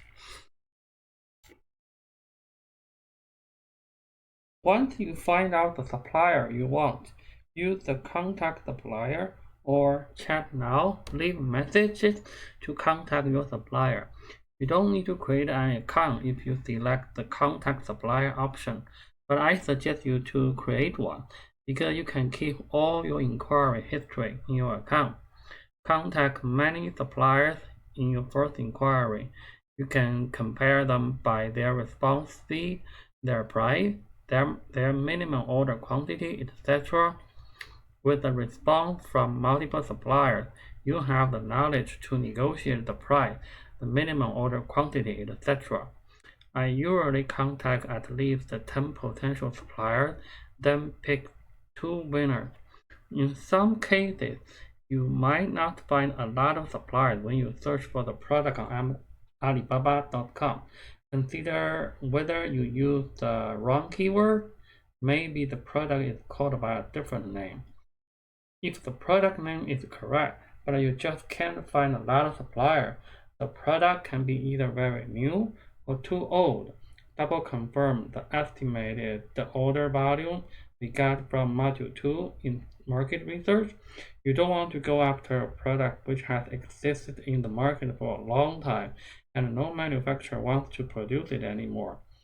Normally, a supplier will respond to you within 2 business days. If a supplier doesn't respond, move on to the next supplier. In most cases, you will receive a lot of quotes back from the suppliers, narrowing down the price, minimum order quantity, response time. When you send your first inquiry, consider yourself as a purchasing manager or assistant. This will make your business sound big to the supplier. Generally speaking, will the owner of a big company source product himself? You believe not. The first impression is important in business communication. There is another advantage in doing so. When you find out it is hard to negotiate the price or the minimum order quantity, you can tell the supplier that your boss doesn't agree with the price or the minimum order quantity. It is likely that they will cooperate with you. During the inquiry process, your suppliers might ask you to use instant messengers such as WhatsApp, Skype, WeChat. You can do so if you want. I normally copy and paste the important content in the communication into a Word document. This way I can quickly refer to some question when I need to in the future. There are terms you need to understand in this process. You will see them together with a quoted price. Don't be overwhelmed here. They are just the phrase used in the import and export industry. The first one is EXW. It means X works. This price is just the product itself. It covers no transport cost from the plant to the port, no export fees, etc.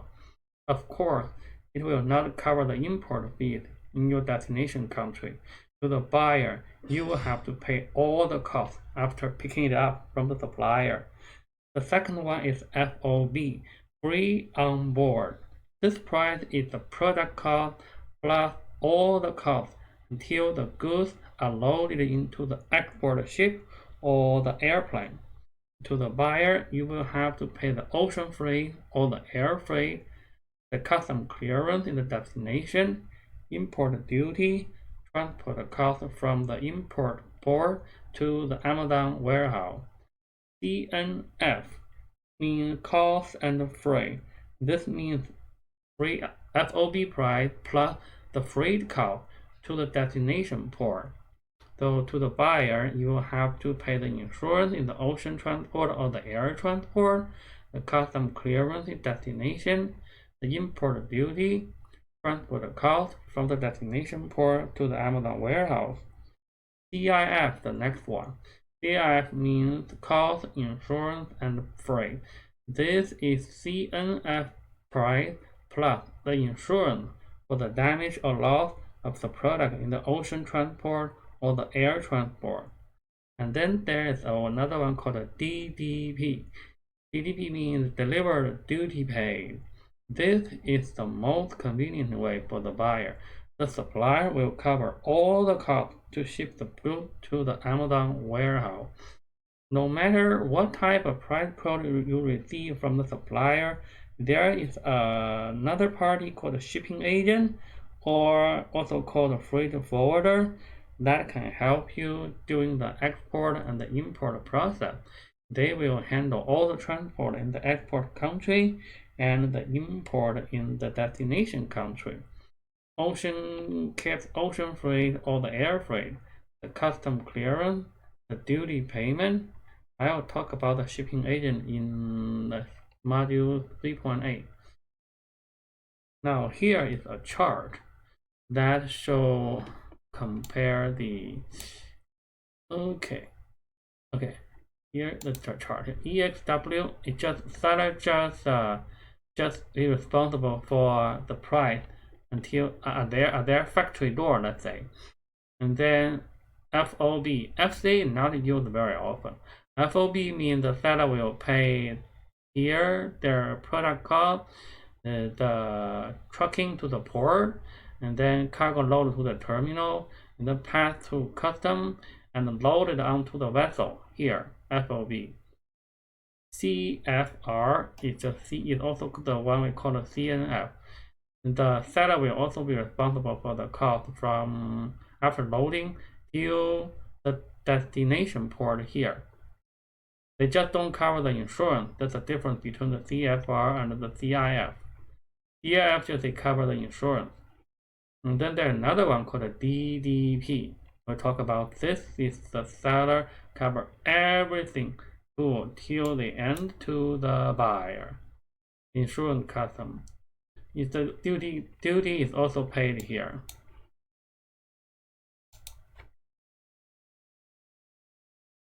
Now, how to negotiate the price and minimum order quantity? Negotiating price is a common in business, same as the minimum order quantity. To build a long relationship, the supplier will have a certain amount of profit.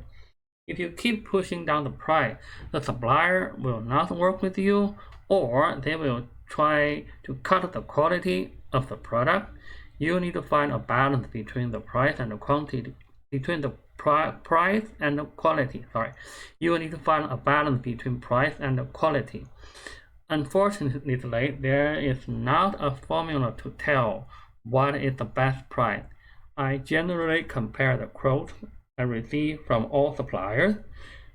You don't want to pick a significantly low price because it usually means the quality is different or the quality is low.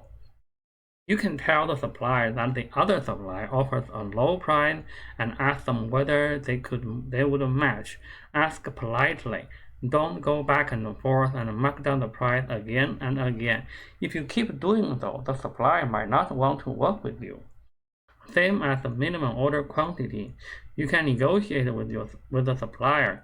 If you find out the minimum order quantity is higher than you expected, then you expected sales order value, ask the supplier whether they want to help you with your first sample order. If you tell them the future order value will be higher after the sample order, usually they will. I have a template that will help you when negotiating the price and minimum order quantity. I'll list it in the website. So for your first order, I suggest you to focus on the MOQ, the minimum order quantity, instead of the discount you can negotiate. Like I said, you want to build a long-term relationship with your supplier. You can negotiate the price again when you have a bigger order. And when negotiating the price, remember to ask their packing detail. You might want a different packing than the one from the supplier. The supplier will cooperate with you, but there might be some extra charge. And then the next thing is order a sample from Alibaba. After deciding the supplier you want to work with, you should order a sample. I suggest you to order samples from 2 suppliers, so you can compare the sample and see whether they are the same quality. Normally, you will pay the shipping charge. and the product cost for some suppliers. Usually, the money you paid for the sample will be credited back to you when you place the first order. Order the sample will be easy. Just log into your Alibaba account, select the product you want to order, and place the sample order. Just like you place order on different websites to order items for yourself, like going to Walmart or going to Amazon. Similar thing. You can just place the order in Alibaba.com. You can either pay by PayPal or use trade assurance. Both will protect you in case you don't receive the sample. Where should you ship the product to? There are options here. You can ship to your home, or you can ship to a third-party warehouse, or you can ship to Amazon. When I started importing, I import everything to my garage. This way I save the storage cost in the Amazon warehouse. Amazon charge a storage fee like this. If it is a standard size, they will charge 75 cents per cubic foot from January to September. They will charge $2.40 per cubic foot from October to December. Because October to December, that's a holiday season, they want to good to move it out fast so they can make more money. That's why they encourage you to send product that can go out fast instead of sitting in their warehouse. For the oversized item, they charge 48 cents per cubic foot from January to September. Oh, I made a mistake here. And then they charge $1.20 per cubic foot from October to December. October to December. If you have inventory sitting in warehouse for a long time, the inventory cost will go up. Besides, there is a long-term storage fee if it is in Amazon warehouse for over 365 days.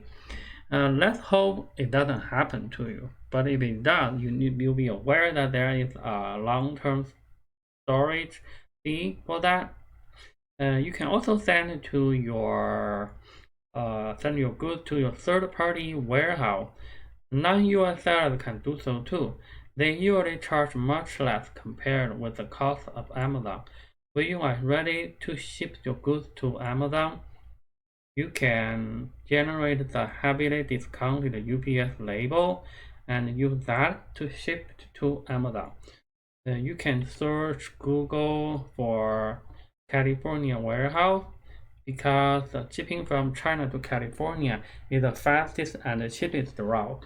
So if you store your product in California warehouse and then when you are ready to ship to Amazon, you can create a UPS label and ship it from California warehouse to Amazon warehouse.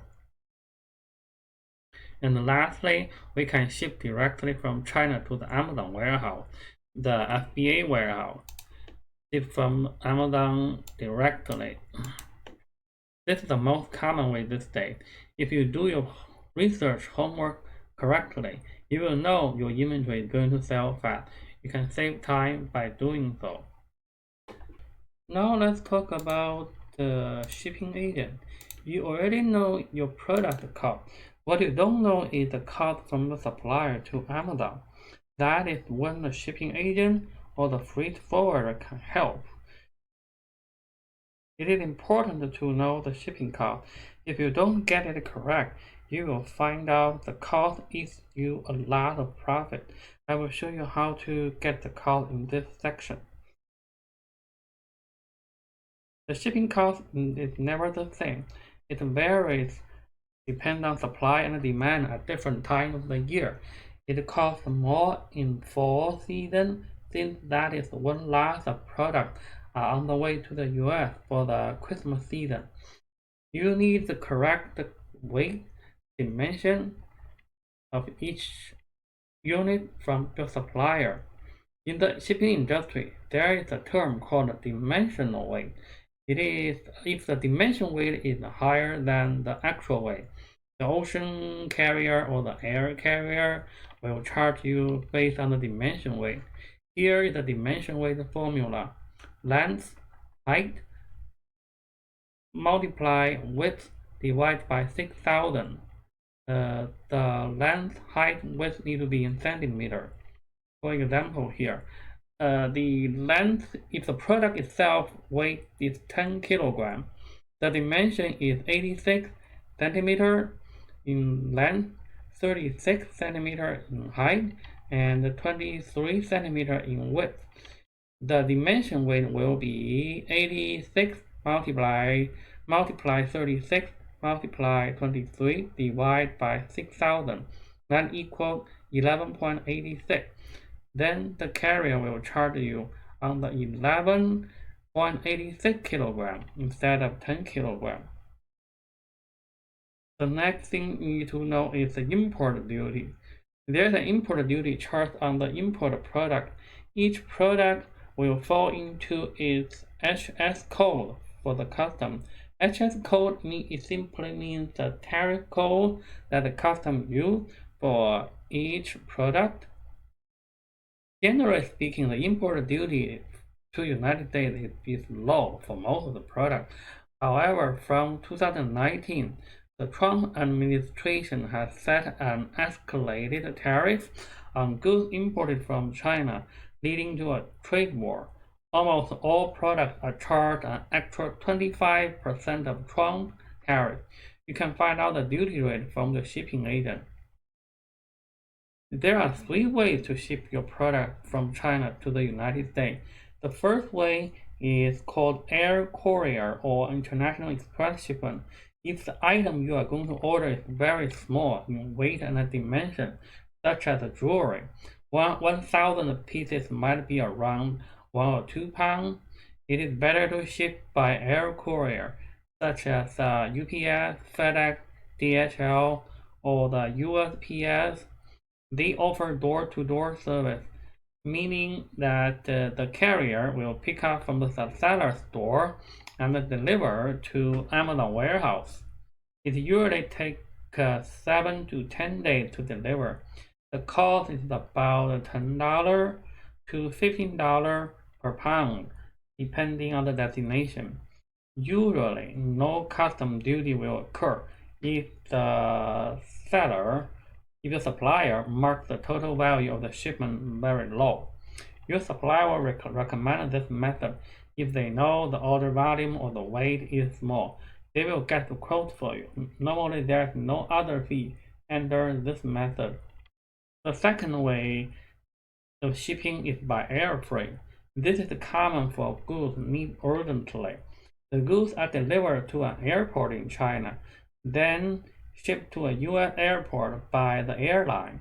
The shipping agent will handle the custom clearance.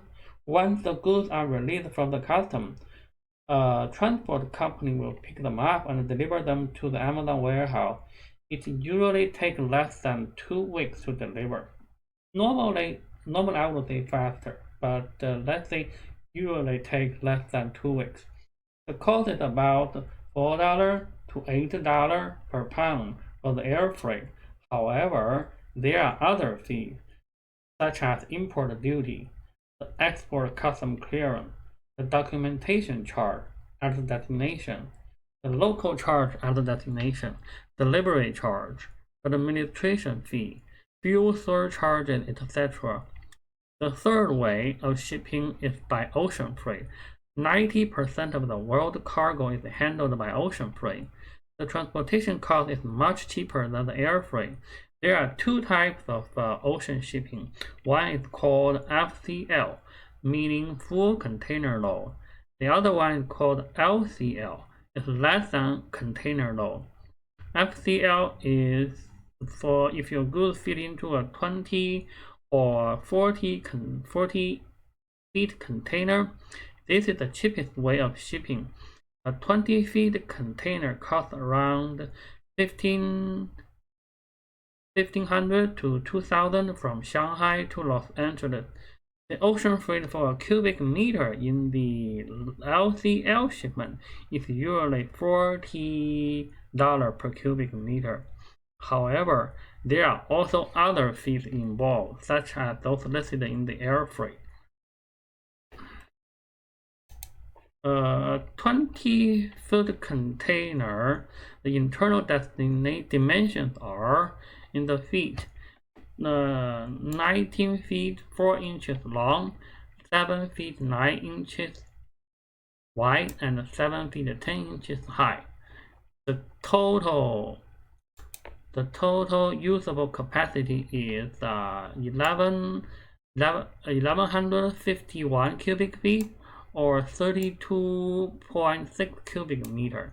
The weight limit should be less than 20 metric tons, or 44,093 pounds. There's another term involved when you import products to the United States: customs bond. A customs bond is a contract used for guaranteeing that a specific obligation will be fulfilled between the U.S. Customs and an importer, which is you, for any given import transaction. The main purpose of a customs bond is to guarantee the payment of the import duties and taxes.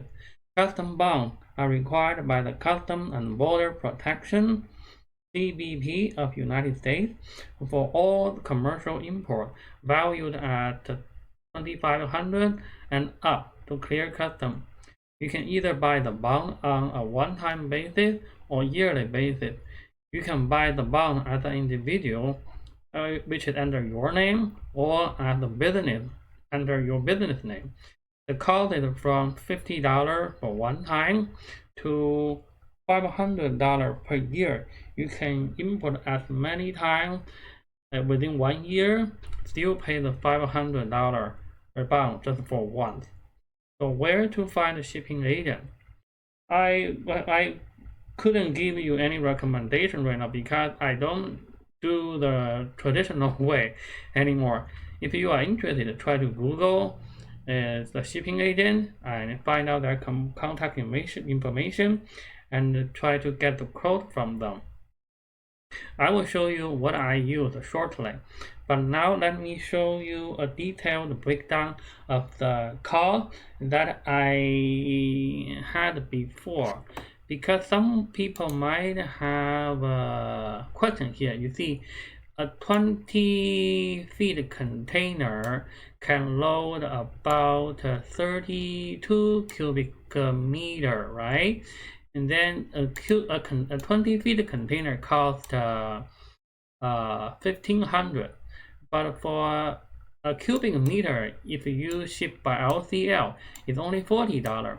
So 30 multiplied by 40, that's $1,200. It's less than $1,500. So why don't you go this way? Because there are a lot of charges here if you ship by LCL. I'll show you right now. Okay, this is the import I did back in 2018, July. As you can see here, July 3rd, 2018. These are the breakdown of all the fees here. The total weight is 475 kilogram, and the dimension, the total cubic meter, is 2.88. So they charge, this is the ocean freight here. This is the ocean freight, 217.74. That's the ocean freight. And then there are service entry fee, import security filing fee, duties and subject to liquidation fee, warehouse fee, the handling charge, the cartage fee. And there are also delivery fee here. Delivery fee is $171. You can see duty fee here is $221.17. The duty is here $211.17, which is also the same here. So the same batch. There are different fees here. So when you talk to a freight forwarder, after you give them the weight, the dimension, ask them to give you a detailed cost breakdown. Otherwise, you might see some unexpected fees. Here is what custom gives you back for the custom duty. This is the HS code we talked about earlier. The 7323930060. That's code for one type of item. This the HS code for another different type of item. You can see the tariff rate here. Here is 2%, 3.4%. So the import duty is generally very low, but right now you will see 25% for the Trump administration fee here, the Trump tariff here. This will be very, very high now. At that time, the total duty I pay is $211.17. So just be sure when you get the code from the freight forwarder, ask them to give you a detailed breakdown. You don't want to see any unexpected fee here, like this. They will add up together to $970 to $25 for how many? For 3 cubic meter, less than 500 kilograms. So that's pretty high. So now I don't use traditional shipping agent anymore. You are probably overwhelmed with all the terms and the conditions I talked about so far. Here is an easy way. I have worked with the shipping agent who is specialized in the LCL shipment for 2 years. If you want their contact, you can please contact me in the comments below with your email. I'll let you know. They are very busy, and I don't want them to be bothered if you are not ready to ship yet. Their rate is very competitive. For the standard size goods, means the length is shorter than 48 inches. It's about $1 per pound shipping to Los Angeles. Keep in mind, the rate varies because ocean freight does fluctuate at different times of the year. For most of the product, the import duty is included already. This is a huge advantage these days because the Trump tariff is at least 25% right now. Also, they have their custom bonds. You can use their custom bond if you don't want to buy yours. It will save you like from $50 per one time use or $500 per year, we just discussed earlier. And once the goods leave China, the transit time is 14 to 21 days to arrive at Los Angeles. And then it takes maybe 1 or 2 days for the custom clearance. Then your goods will be ready to be delivered to your Amazon warehouse. You can create your prepaid UPS shipping label from your Amazon Seller Central. The cost from 35 cents to 85 cents per pound, depending on Amazon warehouse location. I think this is the best way to ship the product from China to Amazon warehouse right now. It is not only fast but also cost effective. If you want to ship to your own house or to a third-party warehouse, they can handle it too. Now here is the example I gave you before. My old way to ship 475 kilogram, 2.88 cubic meter was this much. Add up is $1,097.02. As you can see here, 92591 17111. They add up to this number, 475 2.88, 475 2.88. Okay, so the transit time was 30 days, and there was no Trump tariff back then. And then my new way to ship to 475 kilogram, 475 kilogram will be $1,000 and 46 pounds. So I said the rate is $1 per pound. So that will be 1,046 US dollar total, from tariff included already. And then the transit time is 14 to 21 days. Let's refresh our mind and see how the export and import process works. When the supplier finishes the production, the export and the import process start. The supplier will make a booking to the shipping agent and reserve the space from the carrier, either the ocean vessel or the airplane. And the supplier will provide export document, the commercial invoice, the packing list to the shipping agent. The shipping agent will arrange the export to Chinese customs, and the supplier will deliver the goods to the seaport or the airport.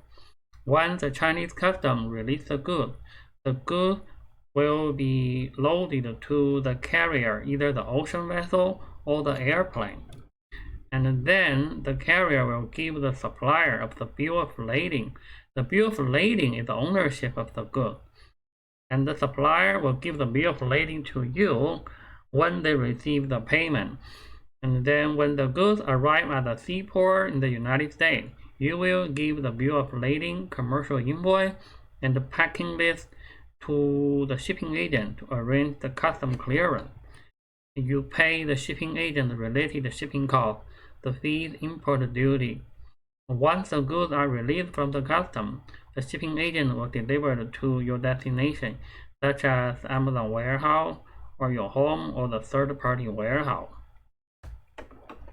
Now, let's place your first order by using the trade assurance. As mentioned earlier, trade assurance minimizes the risk of import, so your first order should use trade assurance as a payment method. Usually, the supplier needs to make the product once you place the order. They will require 30 to 50% of the deposit to get started. You can do so through trade assurance in Alibaba. Once the order is finished and ready to ship, you can pay the remaining balance. For your first order, please make sure to arrange the inspection from a third party before shipment. You can find an inspection company online by Google them. If you want, you can message me for the inspection company I use. When you build a relationship with a supplier, in the future shipment, you can still use trade assurance to pay, or you can simply pay them by international bank transfer through your bank, which is also called a TT. It usually costs from $40 to $60. If you decide to do so, you normally do the wire transfer when you see the copy of the bill of lading. The bill of lading is issued by the carrier, so you know the goods are loaded into the vessel or the airplane. And when the supplier receives the payment, they will either send you the original bill of lading, the hard copy, or they will just telex release it. As long as you have either one, you can use this one for the future custom clearance when the goods arrive at Los Angeles. When you are ready to import your first order, you have a lot to do while your supplier is making the product. The first thing you need to do is get the UPC. A UPC is required when you list a new product in Amazon. This is the unique identifier of your product in the Amazon system. Certain categories may allow sellers to request UPC exemption. Since you own your product, you should give the UPC to your supplier and use the UPC when creating the listing. So where to get the UPC? Amazon suggests buying UPC directly from GS1. GS1 is an organization selling UPC. Amazon doesn't recommend you buy from other third parties selling the UPC license, but GS1 is very, very expensive, and there is an annual renewal fee as well. If you buy 1 to 10 UPC, it will cost $250 for the initial fee. The annual renewal fee is $50. If you buy 1 to 100 UPC, the initial fee will be $750, and the annual renewal fee is $150. So a lot of sellers, like me, go to a third-party website to buy. I usually go to the one called barcodesmania.com. Their UPC are valid in the GS1 database. I don't think you need to order from GS1 directly. Most sellers do not. However, I don't recommend you to order UPC from eBay or the website that no one recommends. There's another code called FNSKU. FNSKU is the fulfillment network stock keeping unit that is assigned by Amazon. We can find this in the Amazon Seller Central. If you do not want to ship your product to the Amazon warehouse, you can create a listing later. In case you do want to ship to the Amazon warehouse, we need to create the listing now, because we only need to create the listing with the basic information. So we can have the FN SKU, the shipping label, and the Amazon warehouse address. Next thing to do is create your listing. To create your listing, you need the UPC code, your product title, and images. You can use the images from your suppliers for now, because you can always change your images into better images in the future. And remember, set the price 4 times to your selling price at least. I'll show you shortly. Now let's log into our Seller Central account. Click Inventory, add a product, then you'll come to this page. This page, because your product does not exist in Amazon catalog, so you need to create a new listing. To the next page, we will need to select the proper category. Don't intentionally put your product in the wrong category, as this violates Amazon's policy. If you don't know what category to use, check your competitors' listing and find out what category they use. For example, let's go back to flower pot. We can see here they use the patio, lawn, and garden as their category. So we are going to use this category as well. So we go back to Amazon. We can also search in the find category field. We type flower pot. They give our recommendation. We can see here nursery pot seems to be a good one. So we will use nursery pot. If we cannot find any category, then what we have to do is to go by here, go category by category and find out the correct one. Okay, and then next, make sure the advanced view here is turned off on the left side.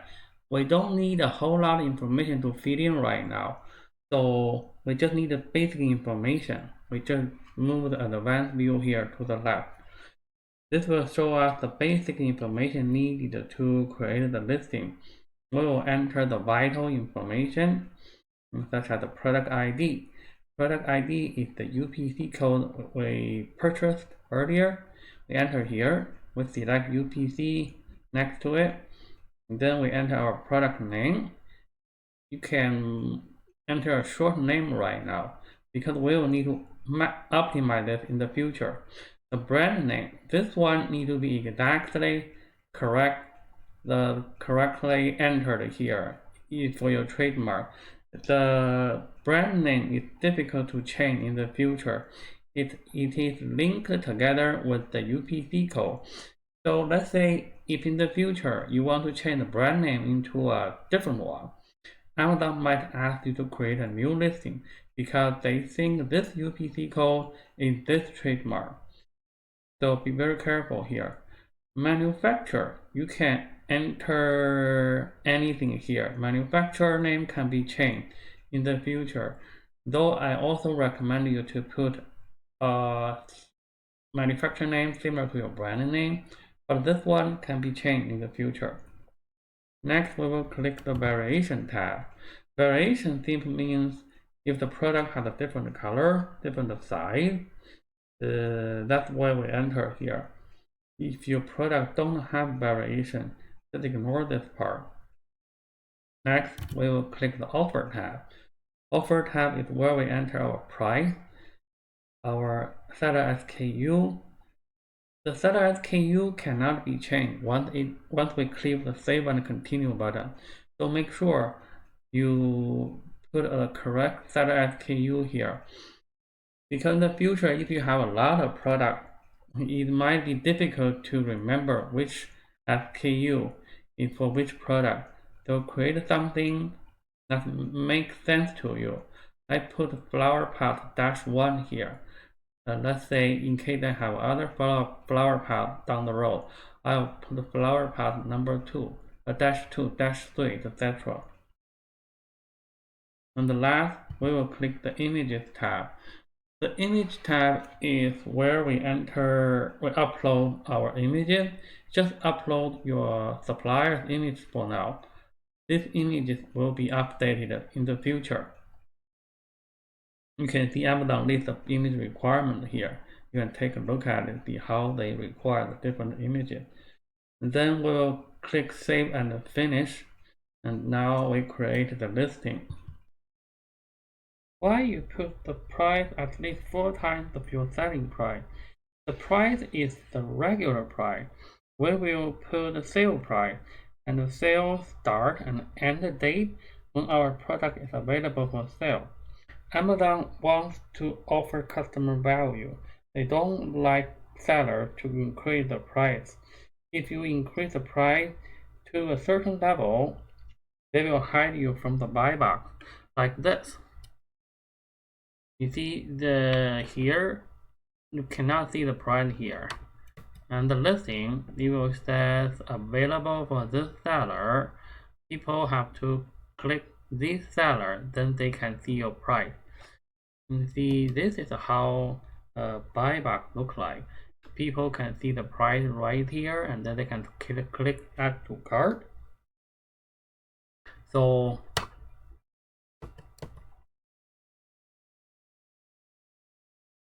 Amazon remembers your price history.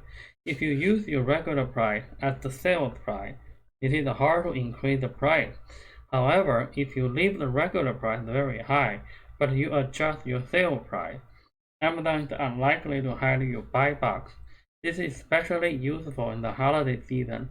A lot of sellers increase their price during the holiday season to make extra money. The next thing to do is create a shipment. So we have the product created. When you visit the Manage Inventory page, you will see the product here. You can see the product SKU, the product name. Next, let's create the shipment plan. This is where we ship the product from Los Angeles to Amazon warehouse. So come to Manage Inventory page and select find the SKU we just created and click the arrow next to Edit and select Send and Replenish Inventory. The first time you send the inventory, it will ask you to put a ship from address here. This is the address that is showing on the UPS label, the ship from address. So you can put your home address or the business address here. In case your package gets returned for some reason, the packages will return to the ship from address. If you are a seller outside the United States, you can put a rented business address here. I never had any package returned. So if you want to enter a dummy price, a dummy address, for some reason, you probably can do so. Packaging type. There are two different types to select. The first one is individual product. It means you put different product, different SKU in the same carton. The case package product, meaning the same carton, the same case, contain only one SKU or one product. So that's the difference. So after we click the continue to ship plan, we come to this page. We enter the quantity here and then click continue. And here we will need to click the prep required here on the top. Click this tab, then we can click the continue button. Otherwise, you won't allow to click the continue button. So we click prep required and then click continue. Then you come to this page. And here we can click the print label for this page. This is the label that shows us the F1 SKU we talked about earlier. If you want your supplier to use F1 SKU instead of UPC code, you can give the F1 SKU here to the supplier. So after you click the continue, if you come to the final step, here you can enter create a name for your FBA shipment. I normally put the SKU here, so I know which shipment is for which product when I just glancing at the shipment pages. After that, click approve and continue.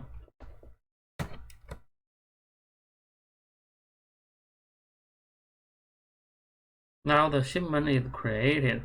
Let's click the work on shipment. Okay, the ship to address here. This is Amazon warehouse. This is the address you give to the shipping agent and to get the quote for shipping. And this is where you are going to ship your product to. Let's go down to the page and select the shipping method. Shipping method here. SPD is for carriers like UPS or FedEx. LTL shipping is by pallet. Normally you just use the SPD. Depending on the quote you receive from the shipping agent, you can select either one. If your shipping agent tells you the final delivery is by UPS or FedEx, then you select SPD. If the shipping agent tells you the final delivery is by trucking company, then you will select LTL. If you select SPD, you can either let your shipping agent create your UPS or the FedEx shipping label, or you can create your own UPS shipping label here. Because if you create UPS shipping label from here, Amazon gives you a deeply discounted UPS shipping rate. Depending on the destination, it costs from 35 cents to 85 cents per pound. Select the appropriate shipping method. Next, we will go to the shipment packing. Enter how the shipment is packed. Follow the steps on the screen. You see here we put a unit, how many units per carton, how many carton, and the carton weight, the carton's dimension. Finally, you click the print box labels button. Give the box label to your supplier. Ask them to attach the label outside the export carton. So whether you should use F1 SKU or the UPC in the retail box, I use UPC in my packing. In case I want to sell the product on other channel, it looks more professional. If you are lucky enough to have your local store buy from you and sell in their store, they will need the UPC code on the retail package, not the F1 SKU. Now let's talk about retail package. Remember in the previous section, we talked about retail package If you decide to use the supplier's package, all you need to do is give them your Amazon barcode. This can be either the UPC label or the FN SKU label you created in Seller Central. If you don't want to use your supplier's package, then you need to find someone to design retail package for you. You can get the retail box dimension from your supplier, give the box dimension to a designer in Fiverr.com or some other website. They will make the artwork for you. It costs about $10 to $30. You will give the artwork to the supplier, and your supplier will make the box accordingly. When you design the retail package artwork, remember to include your UPC or FNSKU code in it. Otherwise, you will have to apply it later on. Remember to include a logo in the artwork. A logo is a combination of text and visual imagery that serve two purposes. It tells people the name of the company, and it creates a visual symbol that represents your business. Some logos have powerful symbolic association connected to people's memory. You will use the same logo on your website, which we'll talk about later. Then you also need to prepare the product insert while your suppliers are making the first production. The product insert is different from the user manual. User manual is how to use your product. Not all products need a user manual, but all products should include the product insert. The product insert is the marketing material of your company to connect with your customer. You might know that Amazon owns the customers. You don't. Amazon has blocked the customer's real email and real phone number. They don't want you to bother their customer. So you can ask a customer to leave feedback and a product review. You can ask them some questions. But you constantly bombing customers with marketing email, Amazon will find out, and Amazon might terminate your seller account. So the product insert is a good way to connect with your customer.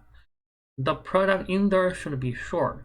Usually the palm size of the paper will be big enough. Make it short.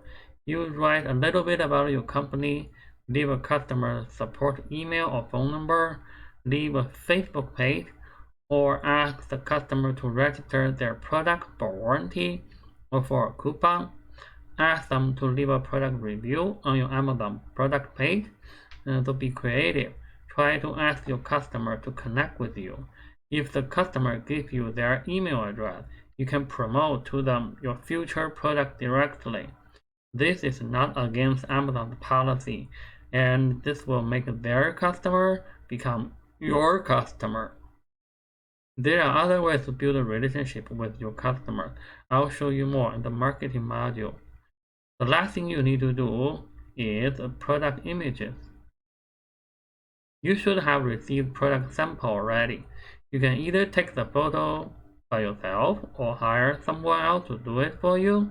You need to mail the product to the photographer if you decide to hire someone to do it for you. Alternatively, you can hire someone in China to take the product image for you. If you search them on Fiverr.com or some other website, you can choose a location in China. You'll find many of them. I have a photographer whom I work with for many years. I usually ask the manufacturer to ship the product to him after the retail packaging is finished. And he will take the images according to Amazon's image requirement. If you like his contact, you can message me. I suggest you to take one image to show the retail package. If you want to take the image by yourself, remember to remove the background in the images. Amazon requires a pure white background for the main image. You can either hire someone in Fiverr.com to do it for you, or you can use some online tool or use Photoshop to remove it by yourself. How to find the FBA shipping cost and the monthly storage cost. By now, you should have the following already. You should have the product cost from the supplier. you should have the import cost from the shipping agent. You will also have shipping costs from Los Angeles to Amazon warehouse. Now, to get all the costs of your product, there are two other parts. The first one is the FBA shipping cost from the Amazon warehouse to your customer. Second is the storage cost.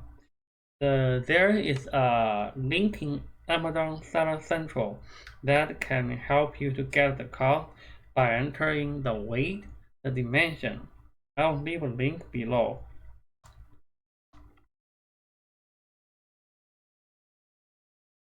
So now we get all the costs. Let's talk about how much money you need to invest. Let's take a look at this example. The product you want to sell is $30. The product cost is $10.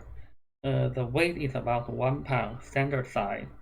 If you use my recommended shipping agent, you'll get the product imported to Los Angeles for $1 or $1.25, import duty included. The shipping cost from Los Angeles to Amazon FBA warehouse is about 35 cents to 85 cents per pound.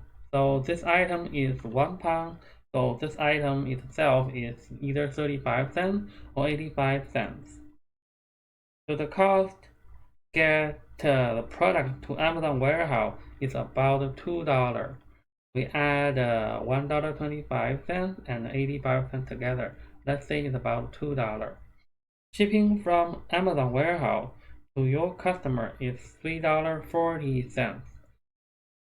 And the Amazon FBA commission is 15%, which is $4.50. The storage cost is 10 cents.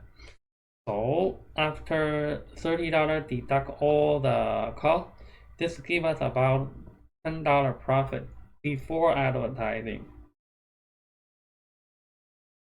Most of the items you choose will be selling about 100 to 200 units per month.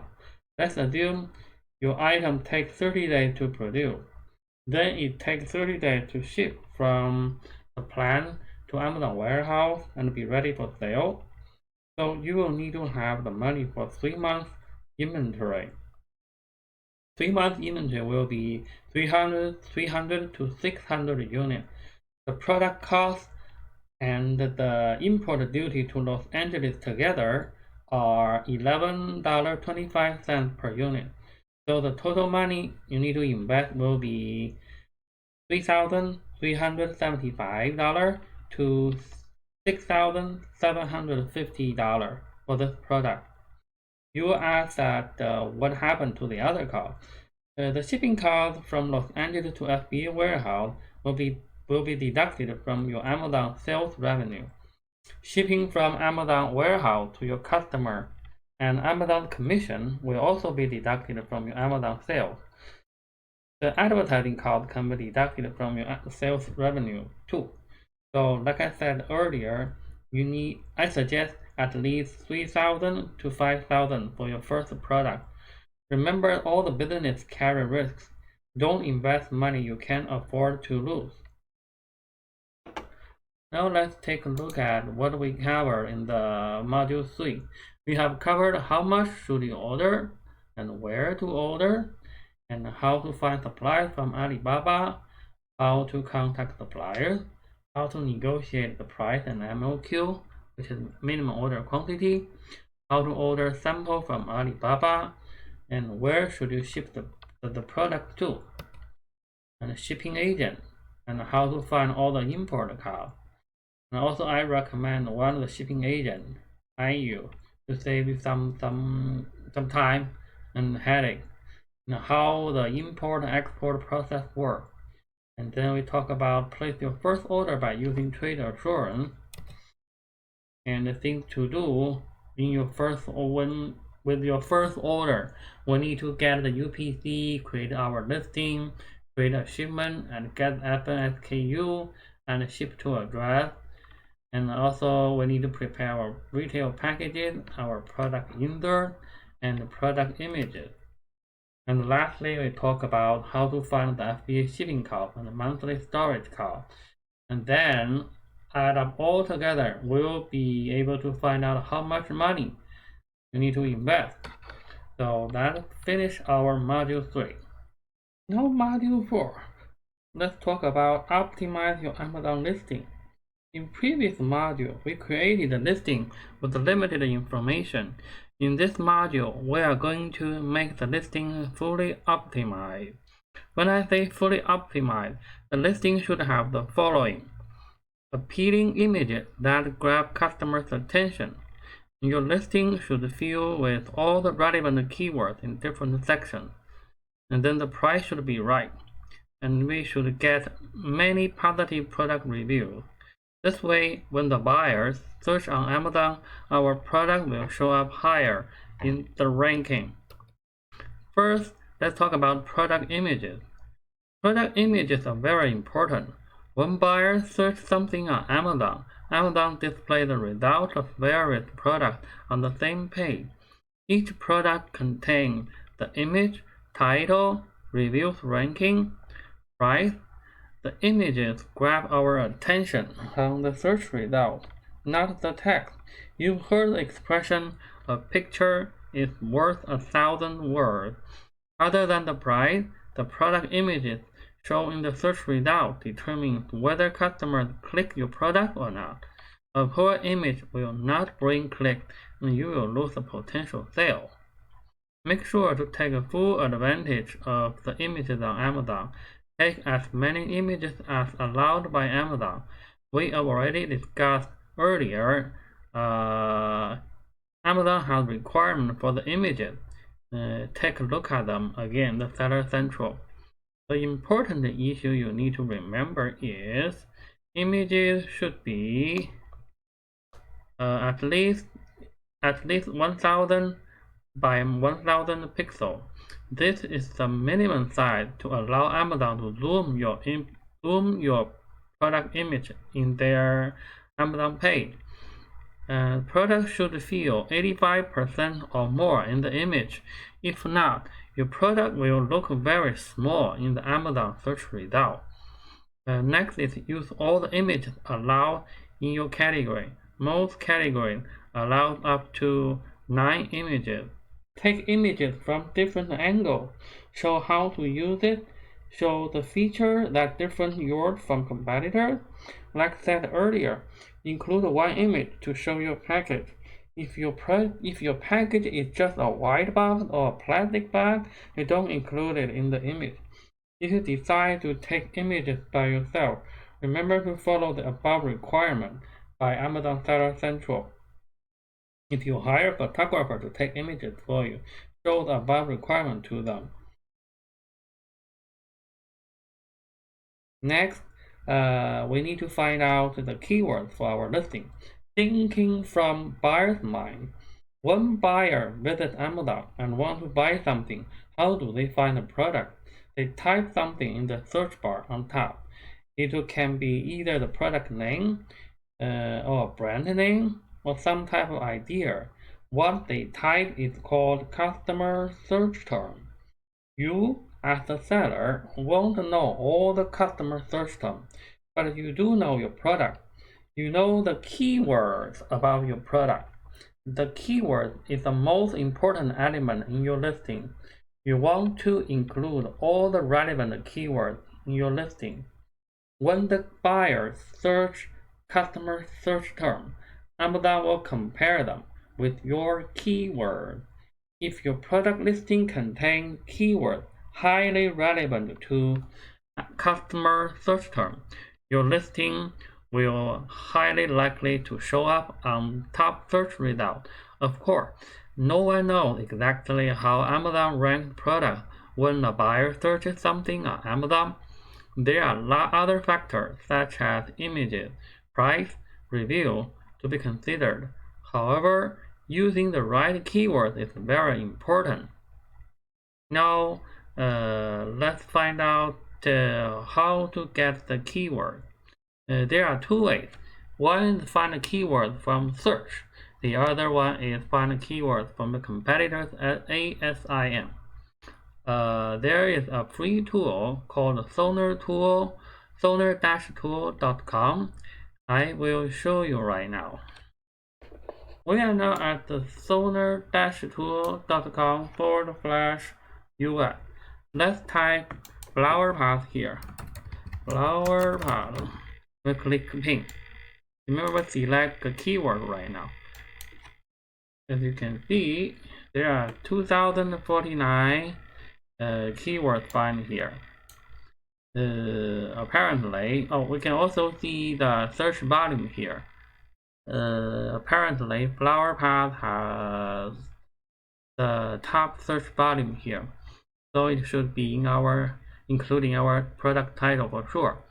We can also see outdoor, indoor, large, small. If the flower pot we sell are made of plastic, we will also include the word plastic in our product title. Let's say, take a look at further down. So I see hanging flower. Let's say we have used all the characters in the product title. Don't worry, I'll tell you later on about the product title, the bullet point, etc. Let's say right now we have used all the character in our product title. Then the keyword hanging should be put, I will put it into the bullet point section. Okay, clay flower pot, that's a different material. Let's say we sell plastic flower pot, but there is a keyword, say clay flower pot. I will put the word clay in the backhand. Why put it in the backhand? Because there is a chance that when buyers search clay flower pot, will end up buying our plastic one. Maybe they like our color, or maybe they think all the flower pots are made of clay until they see our plastic one, so they like our plastic one, and they'll end up buying our product.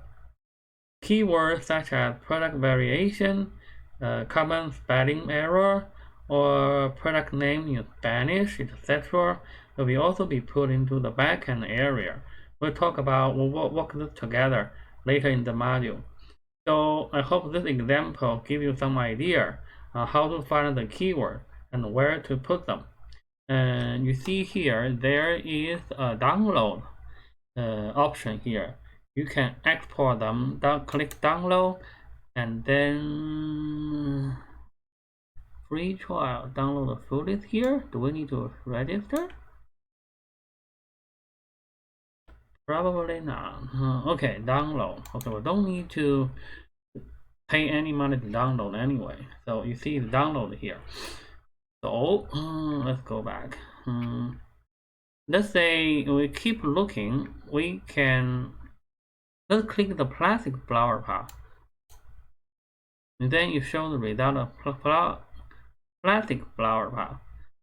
Then you see we come up with the inches here: 12 inches, 10 inches, 8 inch, 6 inch. Or the red or blue that we had never seen earlier. These can be considered into our keyword list as well. Now let's take a look at the competitor, the ASIN. I already have the one here, so I just copy it here, copy paste here. I'll click pin. Oh, and a space here. Okay. Remember to remove the extra space next to at the end of the ASIN. Okay, we see this is our competitor. Let's take a look at what keywords they use. Let's see here. Oh, they have a planting pot. They have nursery pot, a plastic planter, plastic container. So they are many more down, but I just find the 4 keywords that I never thought about when I try to search by myself. So you can also copy or download this to the list and then use it in your listing.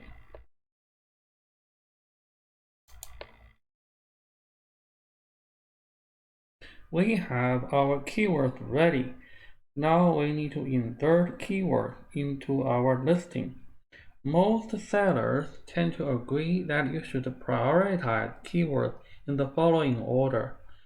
Keywords in the product title should be the most important one, and keywords in the bullet point are less important, and keywords in the product description and the seller central backend are the least important. I'm not saying that they are not important, just saying the importance in order. Product title. We should use as many relevant keywords as possible. Amazon search algorithm will not show your product in search results if you don't have that keyword in your listing. Amazon recommends using 50 characters maximum in your product title. Many categories will allow you to use up to 200 characters. Some sellers say that Amazon is in favor of shorter titles because Amazon doesn't like you to stuff many keywords in the title. I suggest you to use all the allowed characters when you start. After some sales, you can try the A/B test. A/B test simply means that you only change one field during the test. Change the product title into a shorter one in week 1, and then change the title into a longer one in week 2. Don't change anything else, such as advertising, your bullet point, etc. during these 2 weeks. See which week you get more sales. Then you will know whether a shorter or a longer title works best for you. Here are some tips for your product title. Don't stuff a bunch of keywords in your listing. Insert them into your title, bullet point, description naturally. Differentiate yourself from your competitor. Your product title should attract buyers when they see it.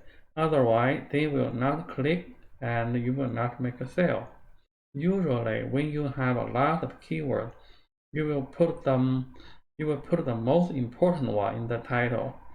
Capitalize the first letter of each word in the title. Use exact keyword match here for the product title. For example, if people you will say automatic blood pressure monitor. So your title shouldn't use blood pressure monitor automatic, because putting automatic after blood pressure monitor doesn't sound natural. Next, don't use prohibited words like sale, deal of the day, number 1, best, as they are against Amazon policy. If you have enough space, you can mention your product variation such as color, size, etc. Use the measurement should be spelled such as ounce. You should write OUNCE. Inch, you should write INC. You don't use OZ to stand for ounce or the quotation mark for the inch. The number can be written as a numerical. No need to spell if you don't have enough space. Now let's talk about bullet point. Bullet points are the next important step to optimize your listing. Take a look at your competitor's listing and see how they write their bullet point. Start with the keywords we collected before and spread them into the bullet points naturally. You don't need to use the keyword that will include in your product title again, because all the keywords just need to show up once. You want to make sure the bullet point read naturally to your buyer.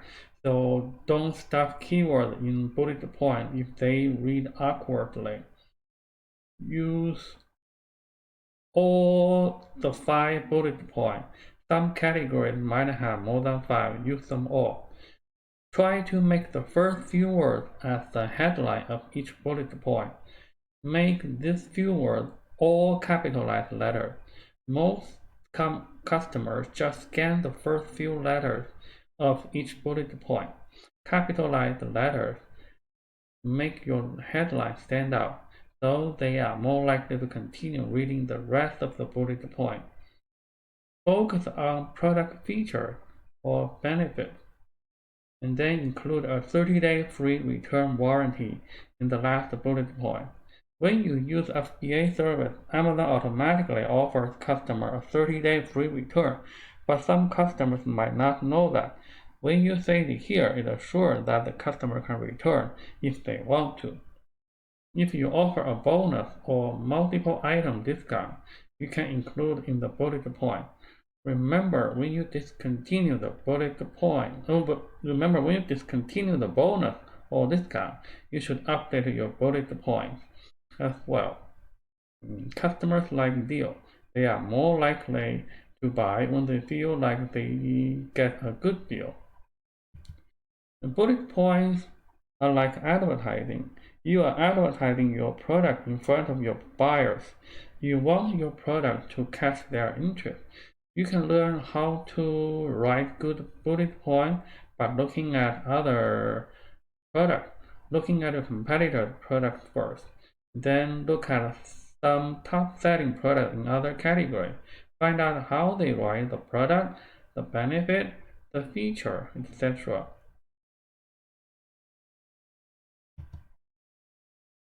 You might say, I don't know how to write about. I don't know what to write about. Here are some suggestions. Take a look at your competitor's negative product review. What caused the negative review? Will your product make it better? For example, people say the glass bottle they received was broken in delivery. Then you can say in your bullet point something like this: we have foam protection on our glass bottle. No need to worry about the damage in delivery. The next thing you can think about is does your product offer some benefits that other products don't? For example, you sell a travel phone charger. Maybe your phone charger has a built-in cable to connect to with all the different phones. This is the actual benefit for your customer. You can include this in your bullet point. Learn from your competitor. Since they show up in the top search result, they must have good bullet points. See what they write here. Next, we talk about the product description. You will notice a lot of listing doesn't have a product description. This is a bad practice to me. Usually, when people find your listing, they click and come into your listing. They show interest in your product. They read through your bullet point and understand your product feature. Somehow they are still not convinced, so they scroll down and continue to read the product description. So the product description is your final spot to persuade your potential customer to buy from you. And don't forget the product description is also an important part to rank your product. So you need to include the keyword that haven't been used. You don't need to repeat your keyword that were covered in the product title or the bullet points. If you still have keywords that haven't been used, spread them here naturally. Use the exact match keyword and the long tail keyword in your product description. Make sure your product description read naturally. How to write product description. Normally people will say who, what, where, when, why, and how. Who it means think about who your target audience is. Are they parents? Are they man or woman? Are they parents or grandparents? Introduce your product to their special requirements. Next is what. What is your product material? What are the dimensions and weight? Then where? Where is your product used for? Inside the house or outdoor? When? When shall people use your product? Is this for a special occasion or they can use it every day? Why? Why they should buy your product? What makes your product so unique? How? How to use your product? Unless your product is complicated to use, no need to include here. So you can write who, what, where, when, why, and how in the product description. The product description has a limit of 2,000 characters. Generally speaking, Amazon is in favor of the product description with at least 1,000 characters. A good product description will help you rank your product higher in the Amazon search result. Write your product benefit and address customers' concern. Tell a story about your brand. And don't forget to include a call to action such as buy now, order today. Include above mentioned keywords in the description naturally. Also, take a look at your competitors' listing. Look at how they write the product description. Take a look at their question and answer section. Maybe you can find some idea to write about too. You might have heard the word write ad copy or copywriting on the internet. There are people good at writing ad copy. Companies are paying talented people to write the ad copy for them. They know good ad copy will bring a lot of sales, while the bad ad copy will bring little or no sale. If you struggle to come up with a bullet point or product description, you can hire other people to do it for you. However, make sure you gather all the keywords before you hire them. You know your product better. They need to include the keyword naturally in their writing. You can visit websites such as Fiverr.com to find such people.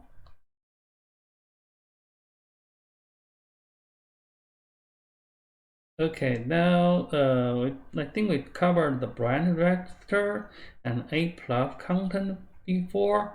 So if you have brand register, you can use some simple HTML code in the product description section, insert images, change the text format.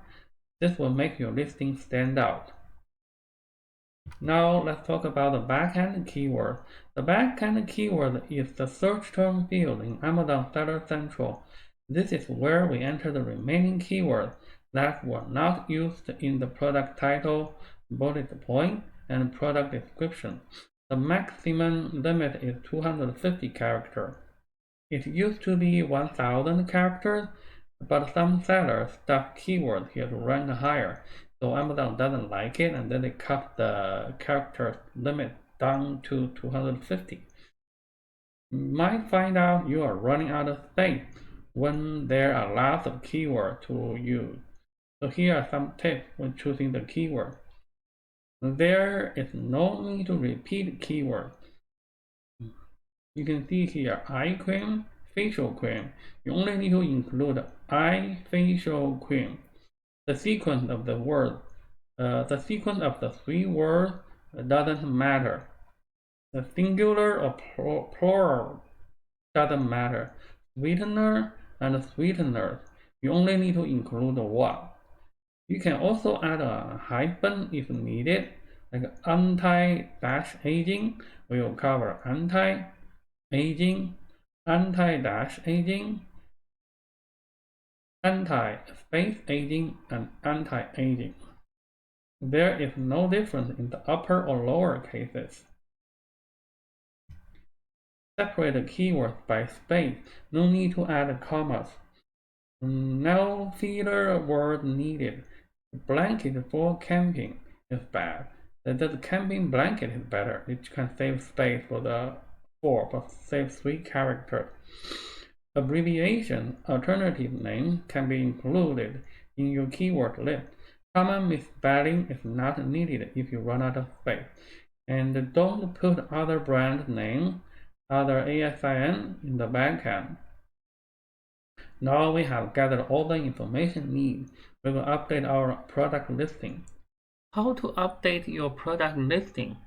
Click when you log into your Amazon seller account, click inventory, manage inventory, you get to this page and find out the SKU you want to change and click the edit. Then we'll come to a page like this. Remember, we have created our product title or the product name with the optimized keyword list. That is where we put our product title. Just here, product name or product title. The maximum number is 25 characters. So we change the product title with our optimized keyword list. When we click the images, we come to here. Here is where we change our different images. And the description, this tab is where we enter our optimized product description with the keyword, the product key product feature. Here are the bullet points. Doing 1 bullet point, 2 bullet point 3, bullet point 4, bullet point 5. Spread the keyword. Spread our keyword here naturally. Product title are the most important one, then come to the bullet point, then product description. If we have the A+ content, which is if we are brand register, we can create HTML format here on the product description. Then we don't need to put a lot of things here. We can update the keyword in the A+ content field later. And then the keyword search term. Here are the backend keyword. Backend keyword.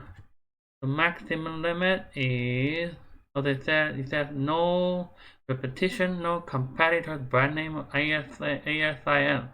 The maximum limit is 250 characters. So these are the important fields you need to change. And any other field like intended use, for example, if it is for baseball or Halloween or kitchen, the target audience, let's say if it's for teen, toddler, or the cat, or the other attribute, such as antique, cordless, waterproof, subject matter. These are all the terms that can help you listing rank little by little. So if you know everything here, if you know all the information, you can enter them here. If you don't know, like if your item doesn't have any kind of intended use, just leave them blank here. The more detail, like shipping weight, display weight volume, this kind of thing, manufacturer part number. If you know this, just enter them here. If you don't have any information, just leave them blank. Put information here will help your ranking a little. If you don't have any information, it won't hurt your ranking either. Like material type, if it's a stainless steel or it is wood, style name. And then after everything, finish, just click save and finish. Now let's take a look at a fully optimized listing. By looking at this one, we can see it is AirPod case cover with a keychain. So let's search AirPod case cover here and click pin. See what the result coming up. Accept. AirPod case cover, Apple AirPod case cover, cover 4. Protective. Do we have protective here? Protective. Let's search protective. It does include protective. Okay, it does include protective here. This might be a brand, so let's not worry about waterproof. Would that include waterproof? So probably this listing is not waterproof, so it doesn't include waterproof here anywhere. This is a competitor's product. Person who views it also view. So let's see. Leather is not named by leather with keychain. Does it have keychain here? Keychain. Okay, you see here when custom people's review attached to my keychain. This is a benefit. Oh, he said keychain here, so title. So this thing doesn't have keychain in the title. The bullet point is included in the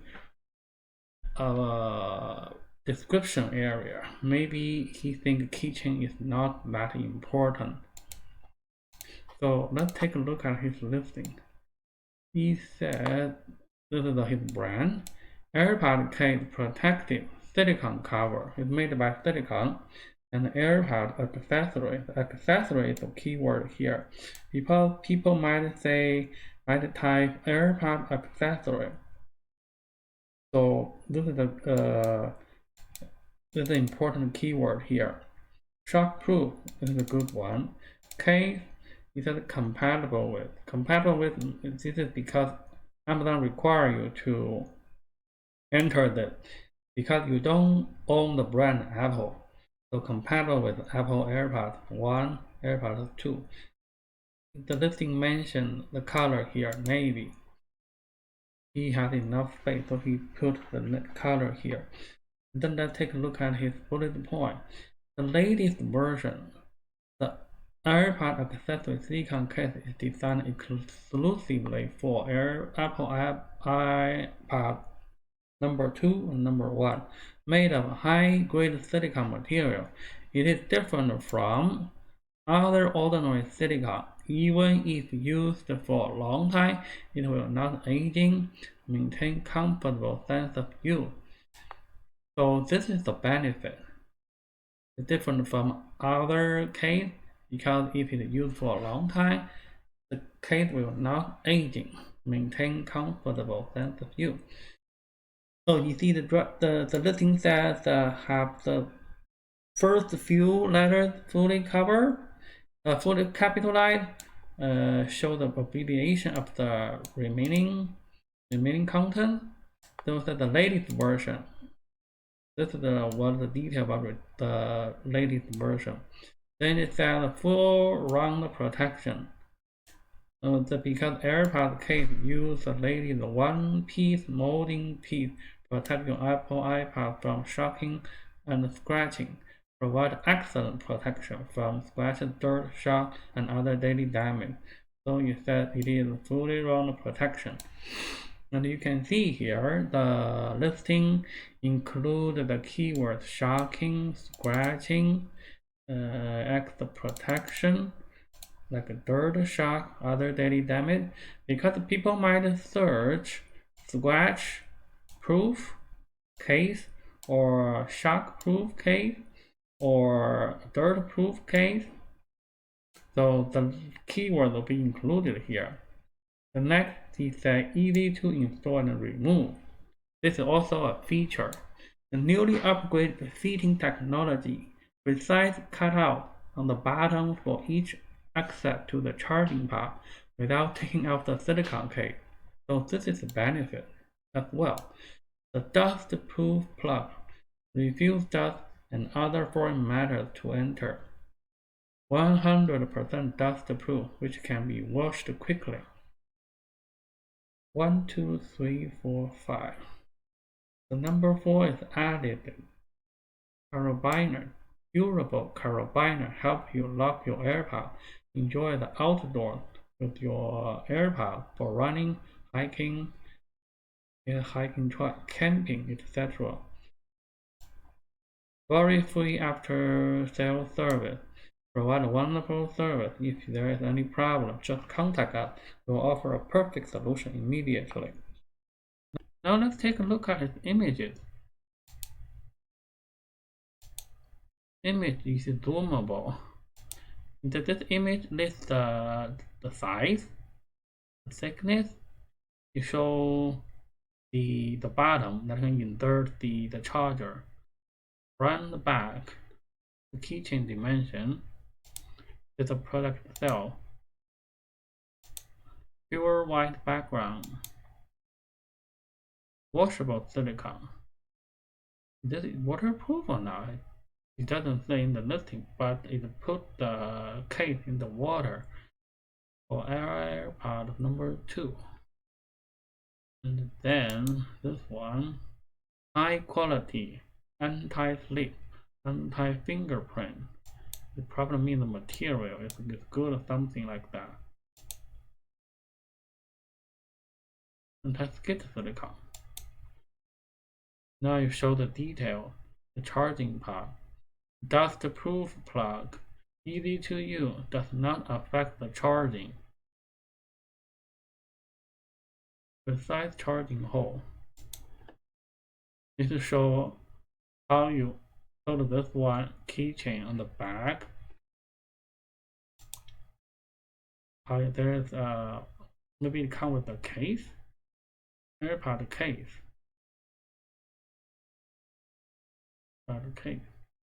Okay, now let's take a look at his description.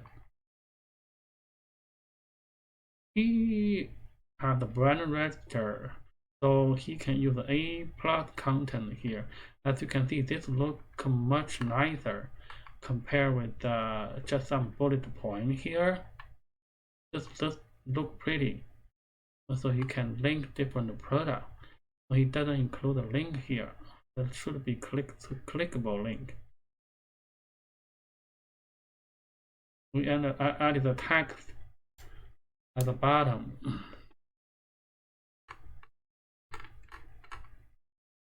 This is a different category.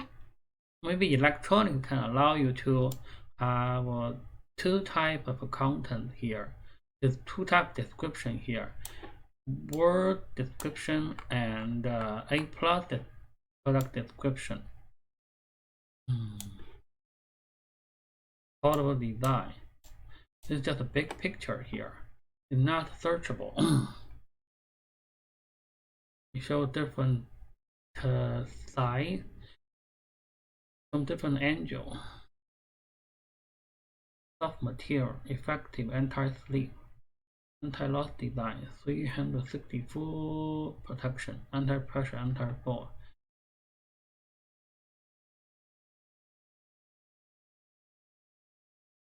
Okay, let's see here. Ultra lightweight protective case for your Apple AirPod. The case is specially designed for, made from the material dust-proof. It's a convenient, easy to carry out. Intended in the box, including the box. More color choices. So it basically covers everything about the product. We cannot find his backend keyword here, but if there are any other keyword that haven't been used here, we can put it into the backend listing.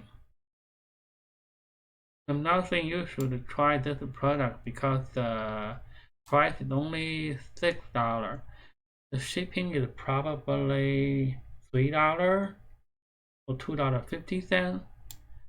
The profit margin will be very, very low here. This must be a plan who actually make it, so they can probably afford to with this low price here. So you have optimized your listing, the product title, the description, the bullet point, the backend keyword. Now you're ready to set the price for your product. During the product research stage, we talk about the cost and the selling prices. You know your product cost by now already, and you know the bottom price you need to sell to break even. You will need to set up your sale price based on the following criteria. When you first started, check the competitor sale price. Mark your sales price similar or a little lower. When I say a little lower, I mean from 1 cent to $1. For example, if your competitor is selling at $23, the lowest price you should offer is $22. You can sell by $22.99, but no lower than $22.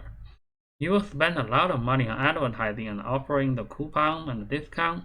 You won't have enough profit to support your marketing strategy. There's a free tool called Camel, the 3camel.com. You can use this tool to enter competitors' ASIN and check the price history. Pick the average price if the current sale price is significantly different. The second reason you shouldn't have a lower price is this. You will run some giveaway promotion. You will need to offer customer coupon or discount to encourage them to buy from you. The actual purchasing price is different from the sale price. But Amazon remembers your sale price and thinks that your selling price is the fair price. As discussed earlier, if you increase your price later on, Amazon might not show your product in the buy box, even though you create the listing. So when you first start selling on Amazon, don't put it significantly lower than the competitor's price. Don't mark your price to meet the bottom price. Most people associate a higher price with a better quality. If you did product research right, you should have picked a product that is not too competitive, and your product should offer more value or little different from your competitor. Focus on building your brand and make yourself stand out from others. After you have done all this, you technically finish all the important steps. Now, the next thing is product review. Review reading is one of the elements we see in the Amazon search result page. In reality, lots of customers make a buying decision based on the images and reviews. Many of them don't even read the description or the bullet point. Product reviews are the key to long-term success in the Amazon business. Product reviews are the social proof of the product. A product with a high review rating tend to give more confidence to the buyers when picking from thousands of products available.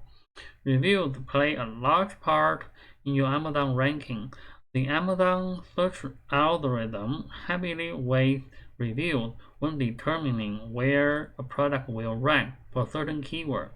Try to get as many positive product reviews as you can. It is easy to get a negative product review because angry customers want to hurt you back. In reality, it is extremely difficult to get a positive product review. Before October 2016, there were lots of review companies that give a product for free to customers. In exchange, customers will leave positive reviews. Amazon found out and started blocking this customer from doing so. So if you see any companies offering you the same service, like a free product in exchange for review, you need to be very careful here. This is against Amazon review policy and might get your seller account terminated. So how to get more product review? The best way is by using an email follow-up service. Usually look like this. We send customers different emails. The first email we send is when the order is shipped. We will say something like, thank you for the product, thank you for their order, introduce yourself and your business. Tell them that their order has shipped. And if there is a user manual instruction, you can send it together with this email. The email number 2 will be sent when the order is delivered. You can ask the buyer whether they received the order, is there any problem with the delivery or the product itself. Email number 3 will be sent 5 to 10 days after the order is delivered. You can ask whether they have tried your product, is there anything they don't like, so you can improve in future production. Tell them some advantages of your product. Ask whether they can give you a product review if they have used the product. As you can see in email number 2, you ask whether the customer had a problem when they received the order. If they do respond with the problem, offer them a refund or replacement right away. This will avoid a potential negative product review. In email number 3, you are asking the customer to leave a review. You didn't say leave a 5-star review. It will be against Amazon policy if you only ask for a 5-star review. Things you can say also include leave us a 5-star review and we will give you a coupon, or tell us how you love our product, etc. Because Amazon can see all the emails you send to the customer, so you need to be very careful here. When you set up the email follow-up service, you maximize the chance of each customer leaving you the product review. There is no guarantee they will leave the review. You need to understand that getting the product review is a slow process. When you place order on Amazon, Amazon will send you an email after order confirmation. After will send you second email when the order is shipped. Amazon will send you third email asking you for a product review after a certain date. As you can see, Amazon has already sent 3 emails to the customer with your order. One of them is asking for a product review. You don't need to keep sending customer emails asking for a product review. Remember we talked about in the previous module, the product insert. Include some content in the insert asking customer for a product review. This will be effective too. There are lots of email follow-up service. I use longmaster.com. I think this is simple one in the market. For the email follow-up service, I don't recommend you to do it by yourself manually. This will take a lot of time. Longmaster costs, I think, $9.99 per month. The cheapest one is probably $6.99. You can only send 500 emails per month. Then when you send more, the price will be higher. I think $9.99 one is good enough. When you receive a negative product review, find out what is the cause. Go to your Seller Central and locate all the orders by searching the SKU. If the customer left the product review, you will see it in that order detail page. Contact the buyer and ask politely what you can do to fix the problem. So he or she may have. When you fix the problem, ask them whether they can think changing the product review. Don't ask them to remove the review before you fix the problem. This is against Amazon's policy, and also you are just giving them more pressure or making them more angry, so they try to hurt you back. If you have lots of orders, you might not find their contact information by looking at the order detail page. You can leave a comment below their review. Say you are sorry about the problem and ask them to contact you so you can get it right. Even if the problem in the review is the customer's problem, don't leave an angry response below the negative review. You want to be polite and remember customers are always right. Even if they are wrong, they are still right. Your response is available to all other buyers. They will judge how you respond to the problem. So don't say anything negative here. Don't be angry here. If you do all the preparation work right, your product should have no major quality issue. The problem that the customer had could be easily fixed. When the customer is happy, he or she is normally willing to remove the negative product review. However, Some customers are never going to be happy no matter what you do. Unfortunately, this is part of the business. Just move on and try your best to get more product reviews. Under some circumstances, Amazon might remove negative product review. There is a report abuse link next to each review. Click that and it will respond to Amazon. But from my experience, Amazon rarely removes the negative product review. Amazon has an early reviewer program. This program launched around 2019. Basically, you give a few products to Amazon for free. Amazon will pick some buyers who enter the program. If one of the customers left you a product review, Amazon will charge a $60 fee for this program. Just $60 fee for the program, not $60 for each review. If you don't get any product review, then Amazon won't charge you the $60 fee. I think within 60 days or 90 days when the customer joins the program. Amazon doesn't guarantee all the reviews will be positive. Also, Amazon doesn't guarantee the winning buyers will leave reviews either. This is something you can try when you launch your product. The option is under the advertising tab. Now we have finished the module 4. In module 4, we covered the product images, finding keywords for our listing, and we use the keywords to update our product title, bullet point, description, and the backend keyword. Then we also update our price, and we will use the email service to encourage product review. That is we finished module 4. Now let's talk about module 5, promote your listing. Once you have a fully optimized listing, it is time to promote it. There are lots of ways to do so, and we will cover them here. Excuse me. We'll cover them in this module. There are a lot of products selling on Amazon. Without promotion, it is difficult to rank high, make a lot of sales, and make a lot of money. The first method is using Amazon advertising. Amazon advertising is also called Amazon sponsored ad. Amazon has its own PPC advertising system. PPC means pay per click. When you search on Amazon for a product, you'll see some products showing the results say sponsor, like this. Sponsor, sponsor, sponsor, sponsor.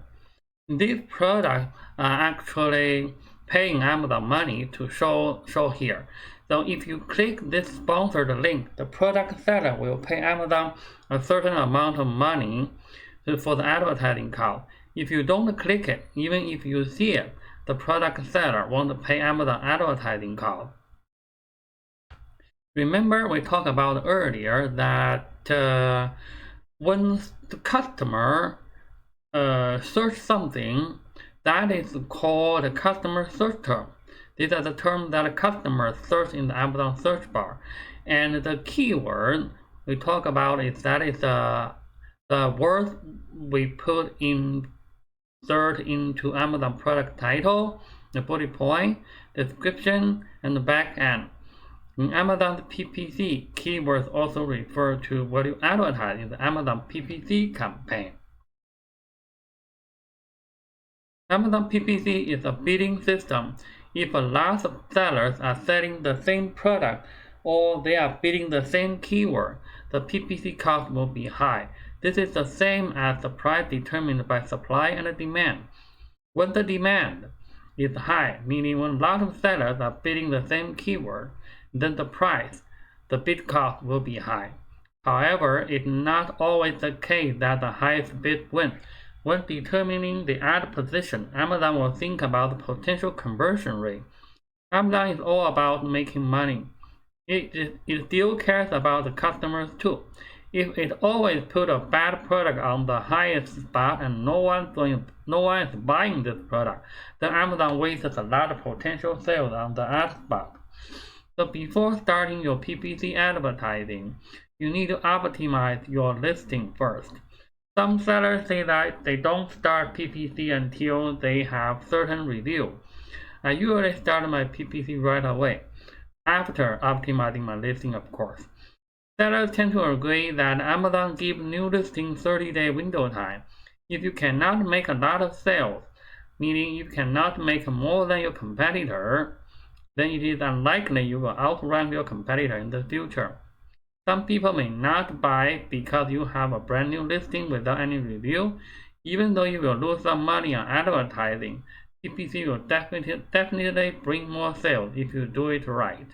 If you have experience with Google PPC or Facebook ads, you know that both require you to write the ad copy.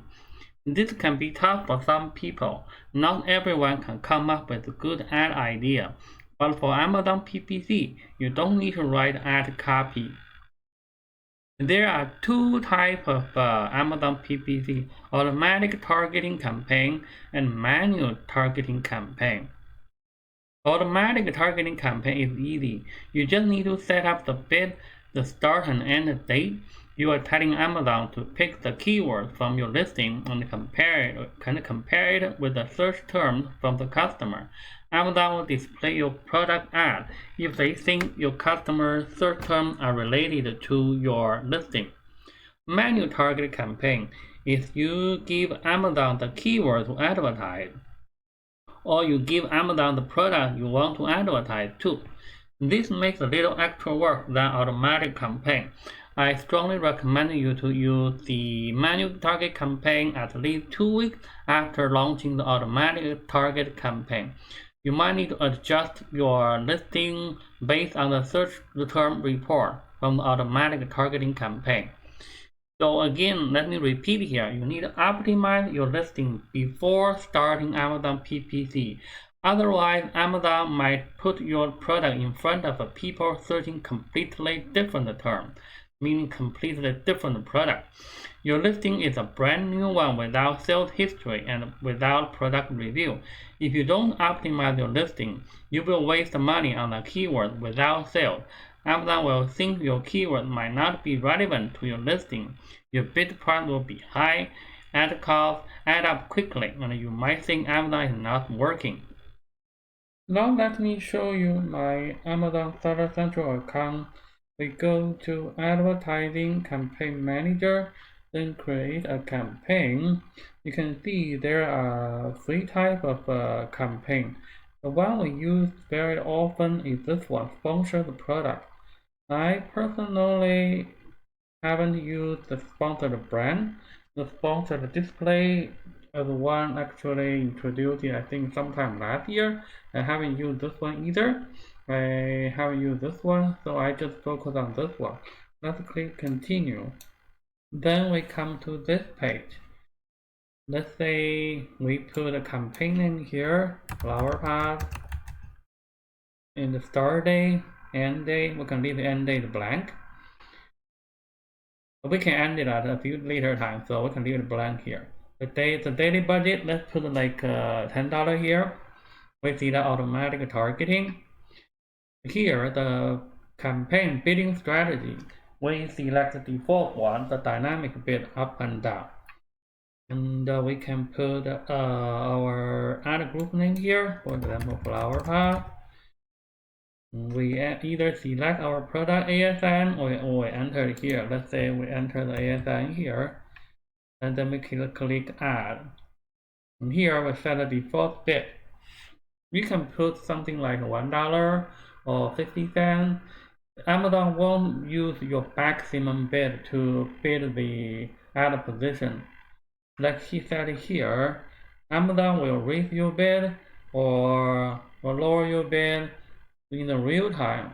The ad may be more likely to convert to a sale, and lower the bid when less likely to convert to a sale.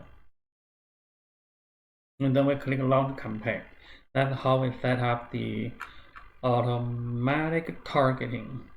So let's say we now want to do the manual targeting. So we select manual targeting here, and you can see default bid is select at the dynamic bid down only. I generally just use this one as well. And we also need to set up the ad group name, the product ASIN, and here we see the keyword targeting or product targeting. Let's talk about keyword targeting first. Keyword targeting is you tell Amazon what keyword you want to target for your product. For example, let's say this is our product, and we only want Amazon to show our product when someone search flower pot. So under the menu targeting, under the keyword targeting, we'll put our keyword flower pot here. Then we need to tell Amazon which match type we want to use, broad, phrase, or exact. Amazon give us an explanation here.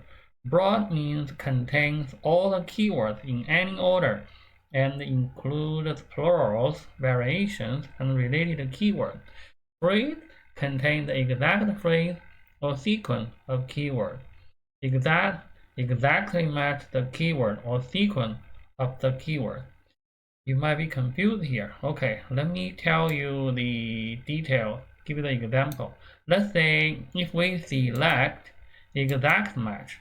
So when someone search on Amazon, say search flower pot, our ad will show here.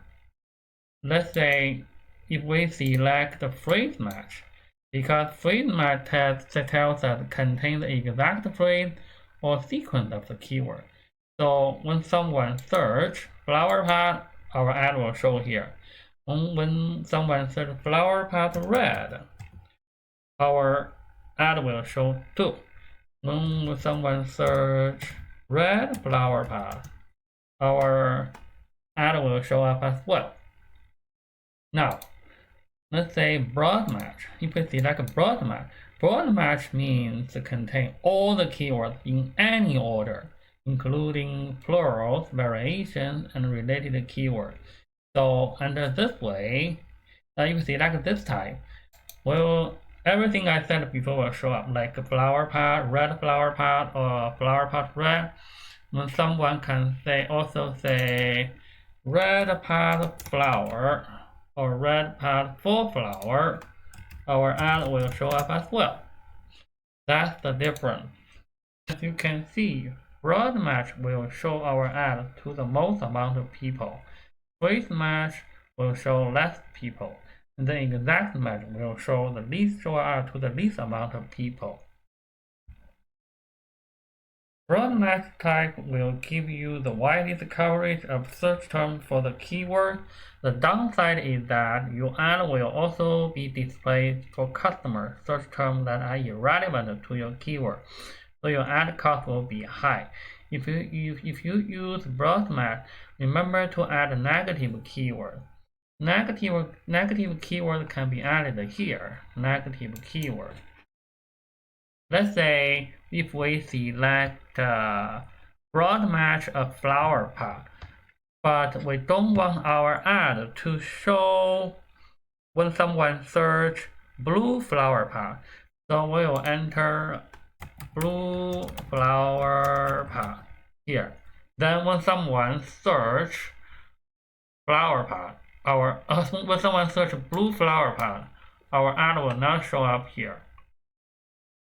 And after that, we take launch campaign. Now let's talk about the product targeting. Product targeting is one type of the menu targeting as well. We have covered the keyword targeting under the menu targeting. Now let's talk about product targeting. What product targeting is, let's say this is our product and we find a similar product here, right? We want to put our ad under this product. So how we do so? We find out this product ASIN, and then we copy it. We come back here, we select product targeting. We enter the individual product. We search. We put this one here. I will click target. And then we enter the bid price and click launch campaign. After that, where do we see our product? We come back here. We see sponsored product related to this item. This might be some type of a product matchup.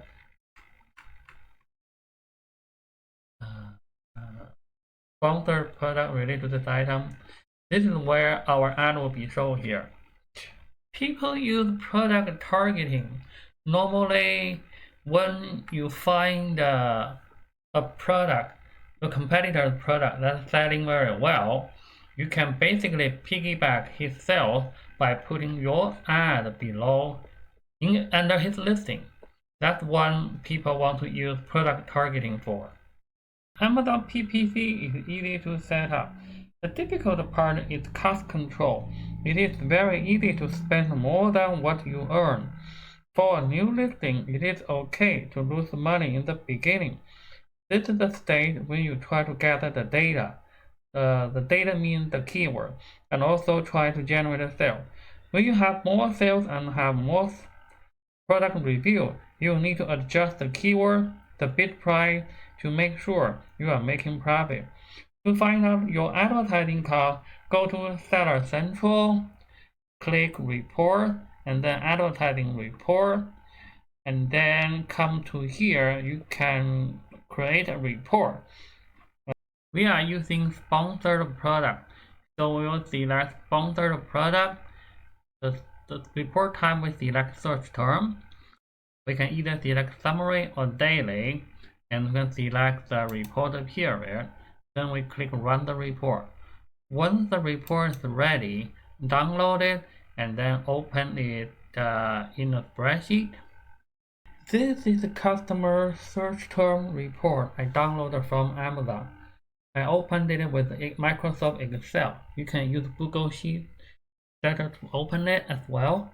Let me show you how to read this.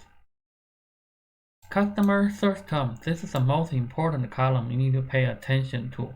This is where we can find out whether a keyword whether a customer search term. Remember this word customer search. This is the real data. This is where we can find out customer search term that made us our sale.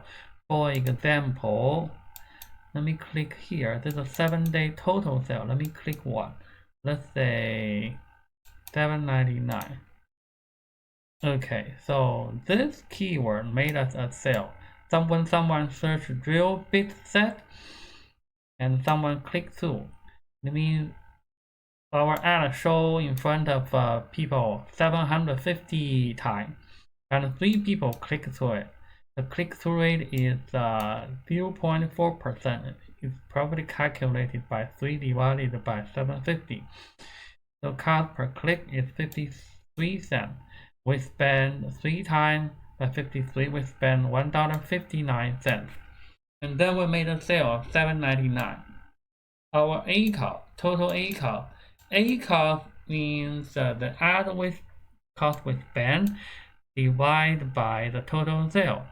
So let's say 159 divided by 799. We get a number of 19% among here. So that's our ACOS. You need to pay attention to the ACOS. Your ACOS should be lower than your profit margin. Remember in the earlier module I gave you the example. A product selling at $30. Then after all the cost, we have about $10 profit before advertising. So our product profit ratio is 10 divided by 30. 10 divided by 30. So that's 33%. Let's say this is our example. So our ACOS is lower than our profit ratio 33%. This customer search term, drill bit set, will be a good keyword for our manual targeting ad in the future. So we copy it into somewhere. Let's say we copy it here. Let's keep looking. I also see one customer search term has 100% click-through rate, even though it only one person see it, and that person clicks to it, and then I made a sale. So I'll take a look at this customer search term, hex bit for drill. If it is relevant to my listing and I have never thought of, so I will then put this customer search term somewhere in my product title, bullet point, or description, or backend as my own keyword. So I will copy this one somewhere here. I may put it as a manual, as my keyword for my manual targeting campaign as well. And then let's keep looking. There is this one, A cost is 89%, it's too high. I'll take a look at this customer search term. If this one is not relevant to my listing, I will put this one as negative keyword because it's under my automatic campaign. I don't want someone to search this again because you see there are 861 people search it in the 10 days. So it is very likely that someone might search this term again. I don't want my ad show up when someone search this term.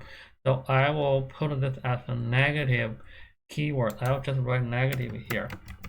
I'll then add into the negative keyword later. By the way, you might wonder why I sell a product less than $10. This is just the sale price I tried at the beginning. I play with this one, $7.99, $8.99, $9.99, try to find out the best keyword to target. So the most important part is by looking at customer search term. When you find out either the ASIN or some customer search term that made you sale, and you find out they are relevant to your listing, the customer search term, you need to take a look at them carefully and then find out whether you need to add some of the keywords into your keyword list, either on the product title, the bullet point, or the description, or even back end. And then you can also try to use them as the keyword in your manual targeting campaign. For the ASIN that made you sell, if they are relevant to your product, you can use them as the product targeting ASIN. Let me show you right now. Let's say this customer search term I find out very relevant to my listing. I will put it in my product listing. So I copy it and then I go to my product title, maybe I put it here, or maybe I can put it into my description, into my bullet point, depending on how you think the key customer search term relevant to your listing or not. And then if we want to use this as our keyword targeting, we will copy it here. We'll decide whether we use exact match, phrase match, or broad match. Generally, I will just use exact match. And then we add the keyword. And then we put the bid price. And then we click launch our campaign. Remember, we also set some keywords that are not relevant to our listing, to our advertising. So we'll go back to our automatic campaign and add this one as negative keyword here. The last thing we need to do with the search term report is if we find out some ASIN made a sale and they are relevant to our listing, we can put them under manual targeting campaign and product targeting ad. Let me show you right now. Let's copy them and we come back to our Seller Central, and here we select menu targeting, and under here we select product targeting. Keyword targeting, what I just showed you earlier. We enter the exact keyword we want to target. Under the product targeting, we select individual product. We enter the list and we paste here, right click, paste, or control or press Control V on our keyboard. We click target.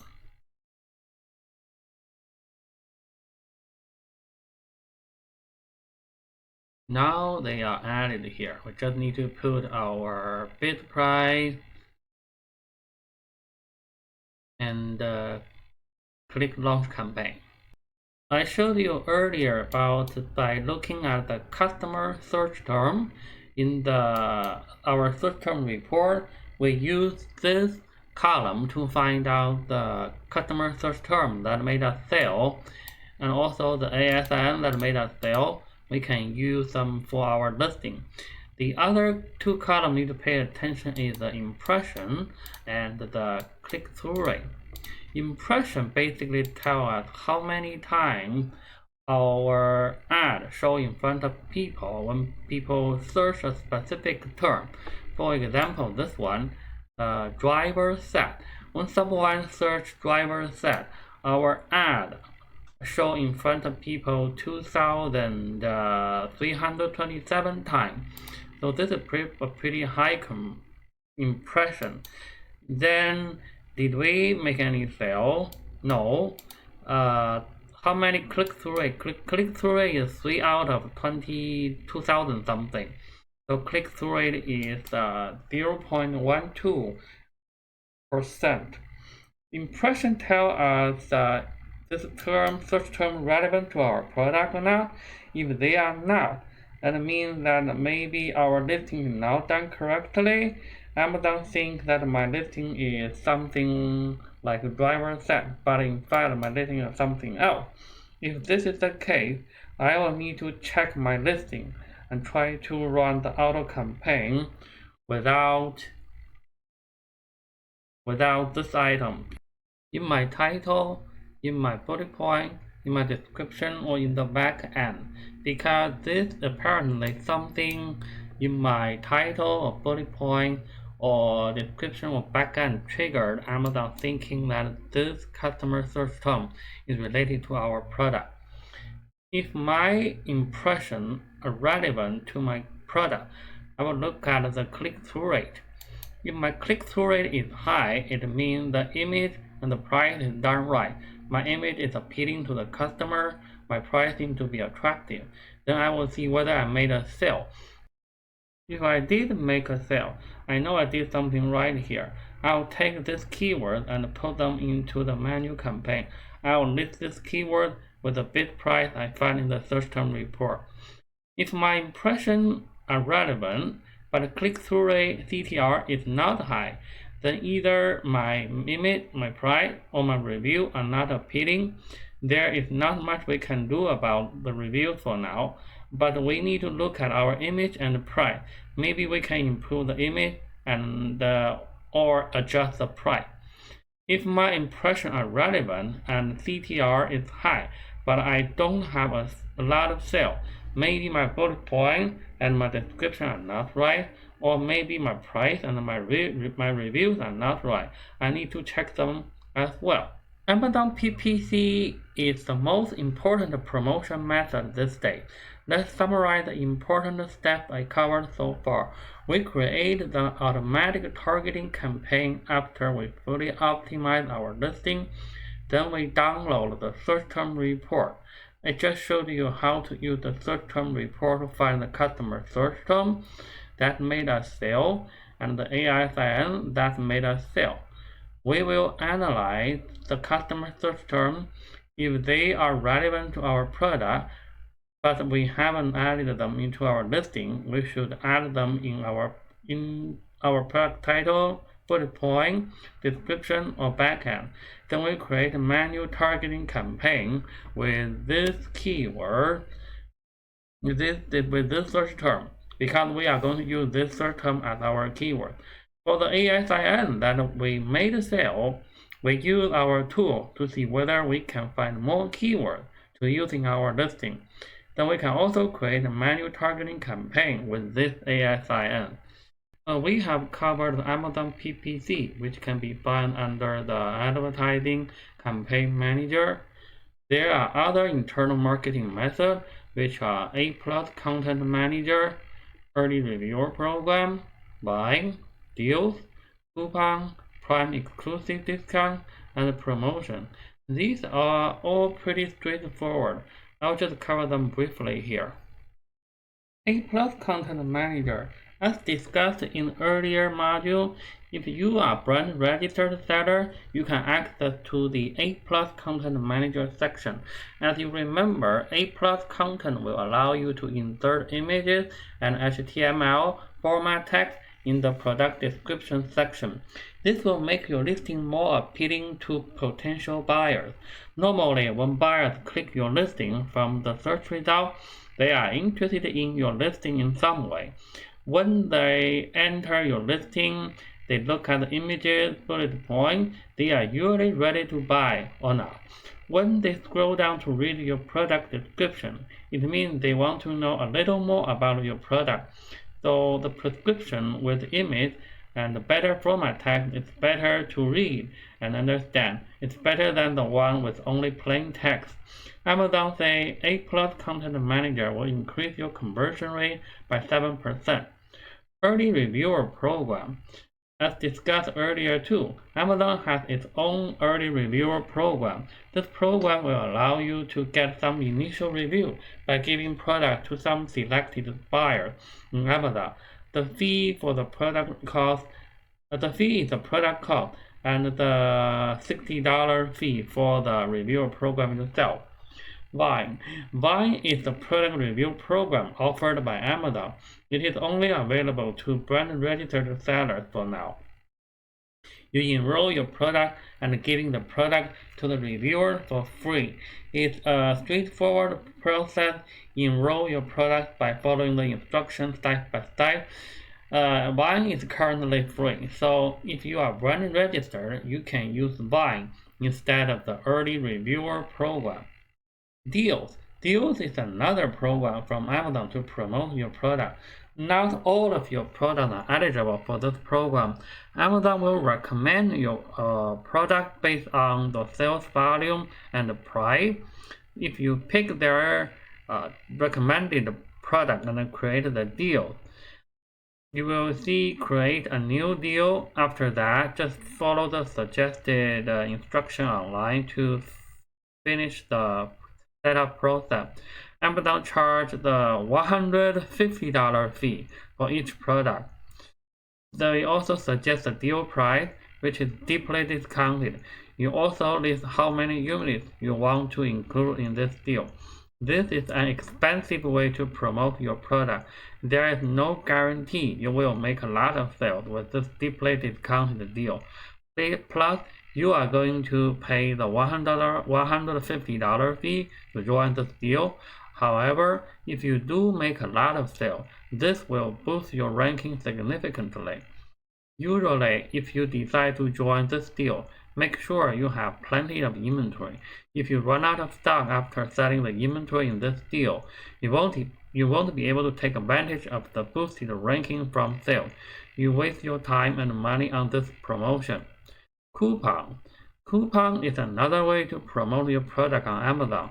When setting up the coupon, you can choose money off or percentage off. You can also set up whether the coupon can be redeemed once or multiple times by the same customer. Usually, you only select limit redemption to one per customer. You don't want one customer to take advantage of all your inventory. You can also set up the budget for this coupon. It means the coupon will expire when the total coupon value reaches the budget. Prime exclusive discount. This is similar to the coupons as well. This is discount only available to the Prime member of Amazon. Just follow the online instruction to set it up. I only tried this one, this prime exclusive discount one. The sales growth from the promotion was not that big. I don't think this promotion method worth the money. More than half of people shopping on Amazon are not Prime member. The promotion cut most of the potential buyers outside.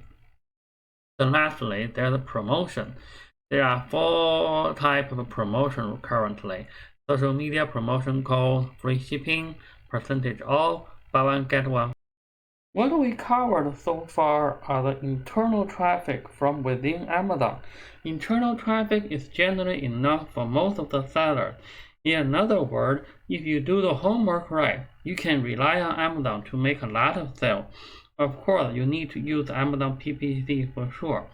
External traffic can be either from Google searches, your own e-commerce store, or social media. It is easy to create your own e-commerce website these days. We can use 2 popular software to do so. The first one is called Shopify. The other one is WordPress and WooCommerce. Shopify costs from $29 per month. Shopify is a software focused on e-commerce, so it has a lot of built-in features. There are also other features you might need that will cost money, so the cost will add up. Unless you plan to make a lot of sales on your online e-commerce store, I suggest you to use WordPress and WooCommerce. WordPress and WooCommerce are both free. You only need a hosting account. I recommend 2 of them. One is Bluehost, the other one is HostGator. Both cost about $3 per month. Then you also need a domain name. Domain names are included with either Bluehost or with HostGator. So technically, you only need $3 per month to have your own e-commerce setup. I will include a video later to show you how to do so step by step. You might ask, why not just buy from our store? Because we are using our website to promote our products on Amazon Pay. The whole point of creating our website or our own e-commerce store is to bring traffic to our Amazon product page. We discussed in the previous module, the product with more sales will rank higher than the one with fewer sales. The more sales we bring in, the higher our product rank on the Amazon page. Even though the sales are from external links, not from Amazon search, the sales are still sales. With the sales we bring in from external traffic and the sales within Amazon, our product will rank higher and higher, and we will make more money. Again, don't get confused here. The course is about making money on selling on the Amazon business by selling on Amazon. We are using our website to promote our Amazon product page. If you just want to make more sales, you can use your website as an online store. You can use both Shopify or the WordPress plus WooCommerce to do so. Now I'll talk about Facebook and Instagram briefly. I'm sure you all use Facebook and Instagram. For Facebook, one way to promote our Amazon product is to create a Facebook business page. We include links to our Amazon product in our Facebook page. Then we promote our Facebook page. We can follow other pages that offer similar products. We comment there. We leave our Facebook page link. We can offer free product in our Facebook page. We can also offer discount in our Facebook page. We can also use Facebook ads to promote our fan page. We want to bring more people to our Facebook page, so if they like our page, they may want to purchase from us, so they will go to our Amazon product page and buy from there. We go to business.facebook.com and either create an account or log into our existing account. I logged into my businessfacebook.com and I click Ads Manager. Now we can create an ad for our Facebook page. You click create. Let's say let's call the flower path, and then select option, campaign objective. I'll just select post engagement, and then add set name flower path, add a name flower path, and I click save draft. Facebook may change its layout very frequently. You might look different from what I see from here. So here is the campaign, and then here is the ad set, and here is the ad. So let's come to the ad set here. Here is how we can set our audience. Let's just select United States as our location, because when we get started, we need to focus on buyers in the United States, right? Because we're selling on Amazon.us. And then age, I'll just leave it like this. And the detailed targeting, the only thing I change here is the interest, because I don't want our, let's say if we are selling flower pot, we don't want the people that are not interested in the flower pot to visit our page, because we're spending money here, right? So let's put something like gardening, flower pot garden, that's garden interest. The size of people is like 47 million. Maybe we can also type something like DIY, do it yourself. Now to go to 96 million. I guess if that is what I want, I'll just click publish. That's how we create our Facebook ad for our Facebook page. Remember, the purpose is to bring people who might be interested in our product to our Facebook page. Then we put our product on the Facebook page, and if people are interested in our product, they are going to buy it from Amazon directly. That's how Facebook works. Now I'll talk about Instagram. Instagram influencers are amazing, and businesses have been able to make the millions of dollars just on influencers. Right now, we live in the influencers age. I'm going to tell you how to properly use influencers to grow your Amazon store. There are a lot of influencers out there. I found the best ones have between 10,000 to 100,000 followers. And there's another group from 100,000 to 250,000 followers. We always want to try to send them a free product to have them make a video with our product and have them post a product on their page, on their story. I will send them a DM. If they don't respond, I'll unsend it and then send it again the next day. A lot of influencers are going to try to make you pay money for the shout out.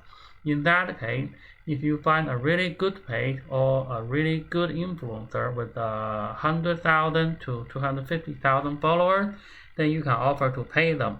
You always want to ask them first what their fee is, and you can always negotiate it down. How much you can make by paying the shout out, the result really depends. Sometimes you get nothing, sometimes you hit a jackpot.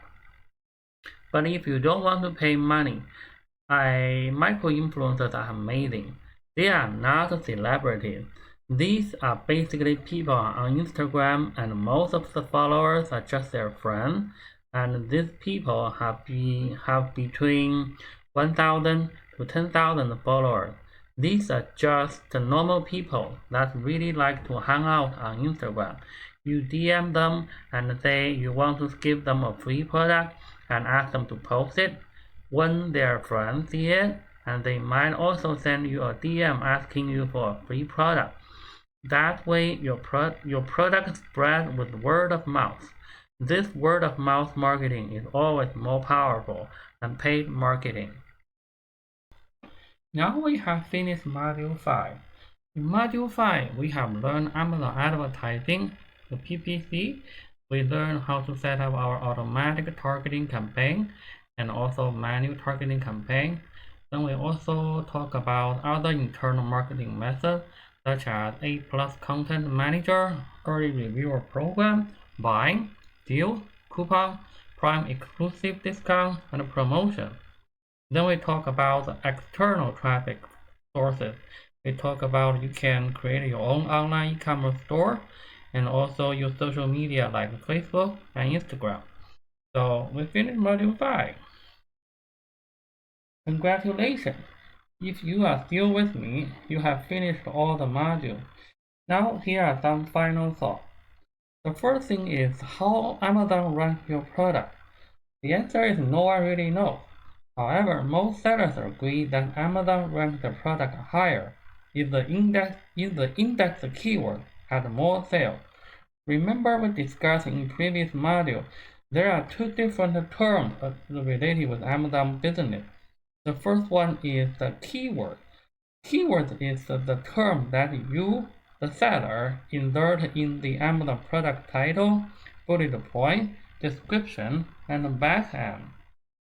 In Amazon PPC, keywords refer to what you advertise in the Amazon PPC campaign. And there's another term we discussed that's called customer search term. These are the terms that customer, the buyer, search in Amazon search bar. So when a new listing is created, Amazon doesn't know how to show it to potential customers.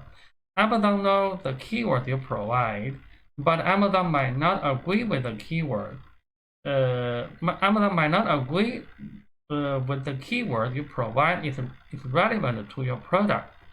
So when a customer searches something on Amazon, Amazon will compare the search term with your keyword. If Amazon thinks your keyword is relevant to customer search term, Amazon will show your product in front of the customer search result. Remember, other products are showing in front of the customer search result too. Then, if the customer clicks your product, Amazon will know that your product is relevant to the keyword and the search term. If the customer doesn't click your product, Amazon will think that maybe your product might not be relevant to the keyword and search term. Of course, there are other reasons that the customer doesn't click. Maybe the image is not good enough, maybe the price is too high. However, if none of the customers click in a long time, then Amazon will think maybe your product is not relevant to the customer search term. And then for the customer that clicks your product, if the customer buys your product, Amazon will know for sure that your product is relevant to the keyword you provide, because this is a sales. So your keyword get indexed by Amazon. Amazon will also know for sure that your product is relevant to the customer search term. If the customer search term is different from your keyword. If the customer search term is different from the keyword you provide, Amazon will index the customer search term to your product. Next time, when another customer searches the same search term, your product will show, even though you never entered this customer search term as your keyword in Amazon. Now, if the customer doesn't buy the product, Amazon will then think either the search term is not relevant to your product or your keyword is not relevant to your product. Of course, the customer doesn't buy your product for various reasons. However, if none of the customers buy your product in a long time, Amazon will think that maybe your product is not relevant. So if in the long run, customers rarely click your product or rarely buy your product, then Amazon will not index your keyword or the search term. So as you can see, we need to have our keyword and customer search term relevant to each other, and then we need to have a higher click-through rate, and then Amazon need to see the sales from the customer. A higher click-through rate and more sales will push your listing into a higher position in Amazon search result. If your listing ranks higher with different keywords, then your listing will show up higher in Amazon search result. And next, I need to tell you, beware of the Amazon SEO hack. So what is SEO hack? SEO, let's start this way. When you search something on Google, have you ever noticed that some website showing on the first spot or the other one showing the second spot? You might have heard the word SEO. SEO means search engine optimization.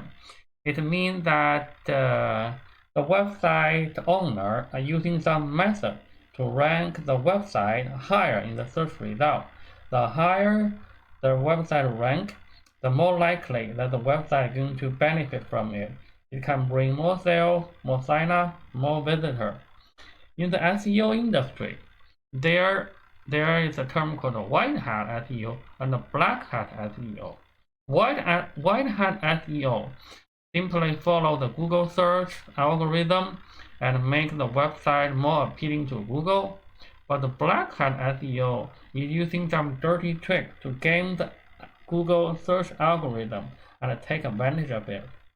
Now let's back to Amazon. Amazon is a search engine tool. It has its own A9 algorithm to rank the product based on lots of factors, like we just talked earlier. But no one knows how exactly A9 ranks the product.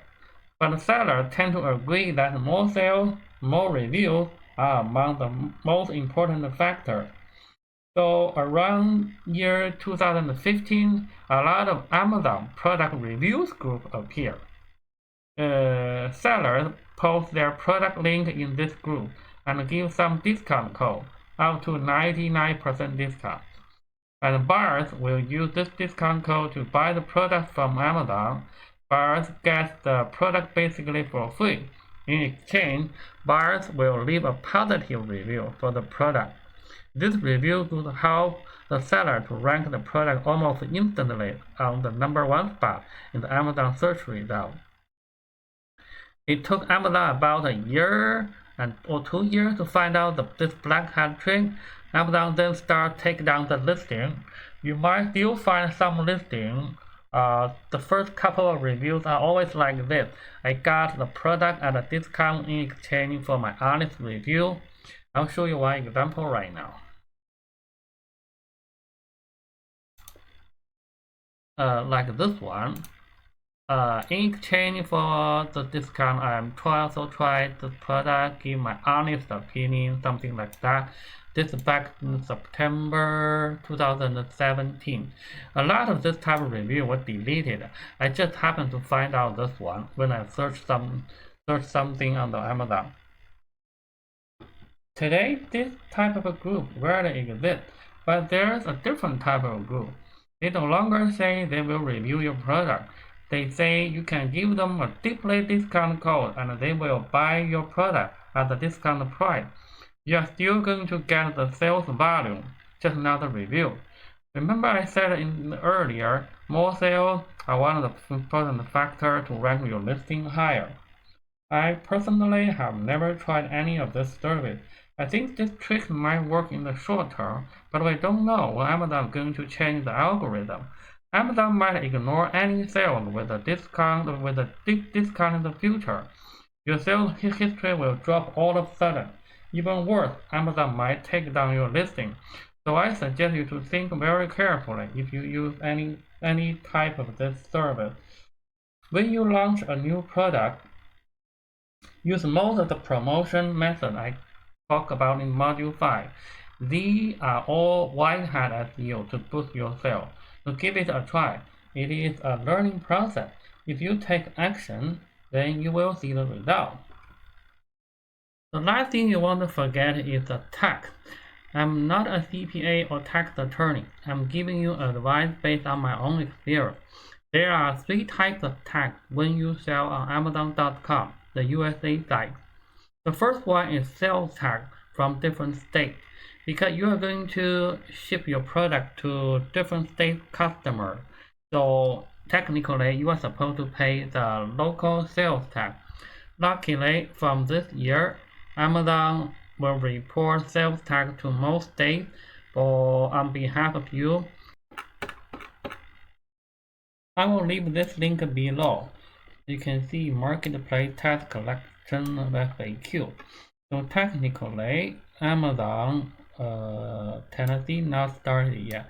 So technically, Amazon will collect the sales tax from all the states, and they'll report on behalf of you to different states.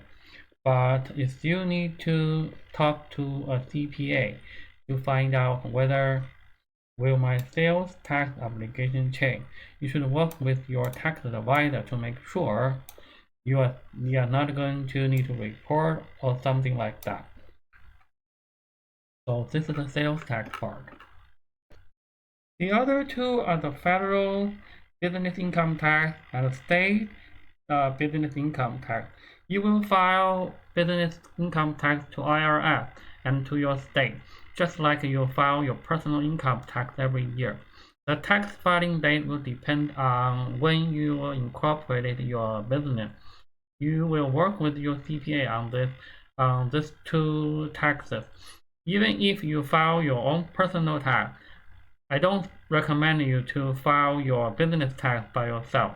Work with a CPA. He or she will be able to tell you what expense you can deduct from your business income to save you some tax. Now I'll talk a little bit about the paid software. As you remember, I showed you the free software like the Sonar Tool, Seller App, Unicorn Smasher, and I also suggested the paid tool, which is Master for the email follow-up service.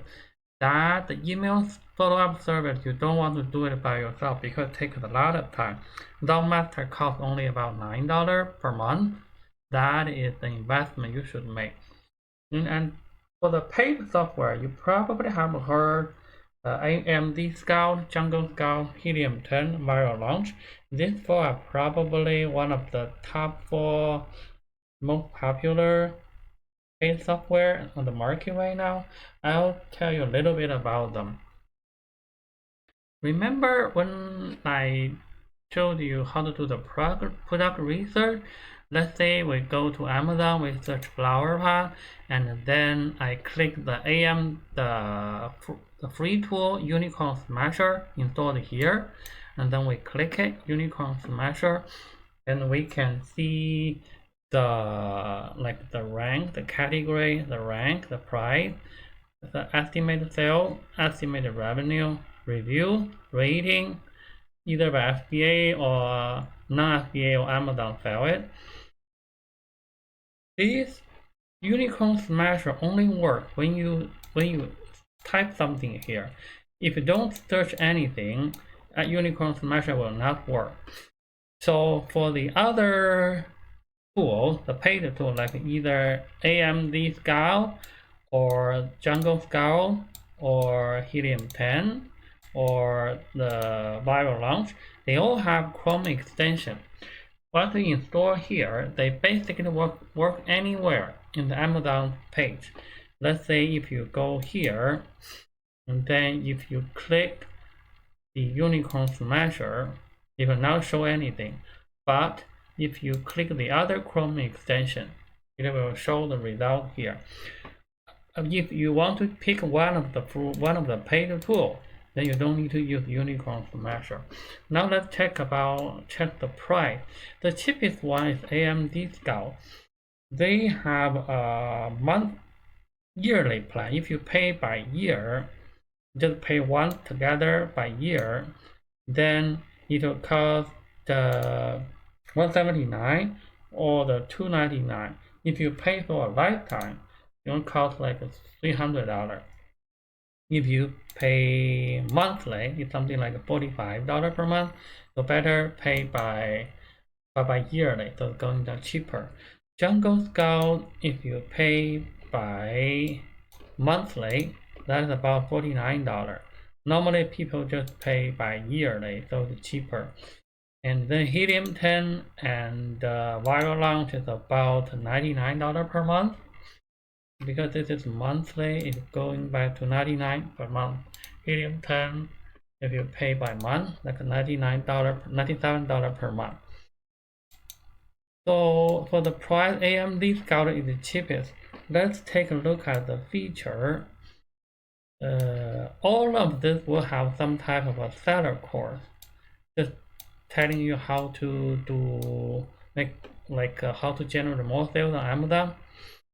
The Pro extension, this one will tell you verify the niche and then product idea. All of them will tell you the same thing. Exclusive Amazon Insight. This is the web app product database. Keyword tracker. Quick review. Stock data. Calculator. Let's take a look at Jungle Scout. Jungle Scout, the Chrome extension is what we talk like this one, AMD Scout here. Select the unicorn measure here. And then, okay. Access to product database. Like supplier database, product tracker, keyword scout, inventory manager. So basically, Jungle Scout has a little bit more feature than AMD Scout. If you want to buy this, the extension is a Chrome extension. Jungle Scout itself like essential web-based software. This is just for the Chrome extension. Normally you buy this bundle by the $49 per month. And then let's take a look at the Helium 10. Helium 10, the feature a little bit more. Let's say black box is like of the product research. Trendster, like trend finder, similar to the Jungle Scout product database, product tracker. Actually, the Chrome extension. Verify like this one, the Chrome extension here. And then this is the keyword research tool. We talk about how to do the reverse ASI in our course. We use the Sonar tool. That's a free tool. And magnet keyword research. We can use the free tool from Seller App to do that. And then this keyword processor, just when you try to create your listing, it will tell you how to put the keyword you find out into the product title, bullet point, and description and backend. Index checker, keyword index checker, we can use the Sonar tool to find as well. We just search the ASIN and find out what keyword has been indexed to our listing, which I showed you earlier in the course. Then alert inventory protector, we found a Genie follow up. If you decide to use, let's say Jungle Scout, email campaign promotion, supplier tracker, email campaign. Yeah, if you decide to use the Jungle Scout Helium 10, you don't need to use the Dog Master because they basically have the email follow-up service included already. This one like email marketing tool.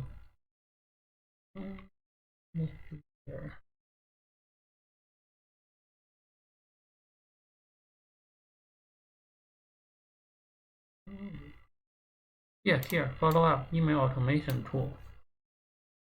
Let's take a look at the viral launch. Viral launch, they say they can find product ideas, right? Validate product idea. Track top selling product. Search for relevant keyword. Automate your keyword research. I don't really think you should automate your keyword research because it's the most important part. So I wouldn't really use it. I only tried viral launch for a month, and then I didn't really find them very helpful. A lot of things that I think if I do it manually, I can do it better. Either analyze listing, track keyword ranking daily. This is probably a good feature, but I don't really do it daily. I don't think once your product launch successful, you need to do this every day. You have track keyword ranking hourly. PPC. I do my PPC by myself. So if I have to suggest one, I will suggest to get started with AMZ Scout because this is the cheapest version. Or if you want, you can try the Jungle Scout version. The Jungle Scout and extension. Then it comes to the $99 per month version, which is the Helium 10. I think if I have to pick between Helium 10 and Viral Launch, I will pick a Helium 10. So that's basically the paid tool.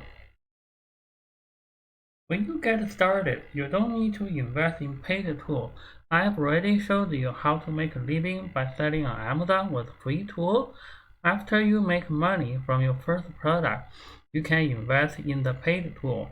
Some feature from this paid tool might help you with your Amazon business.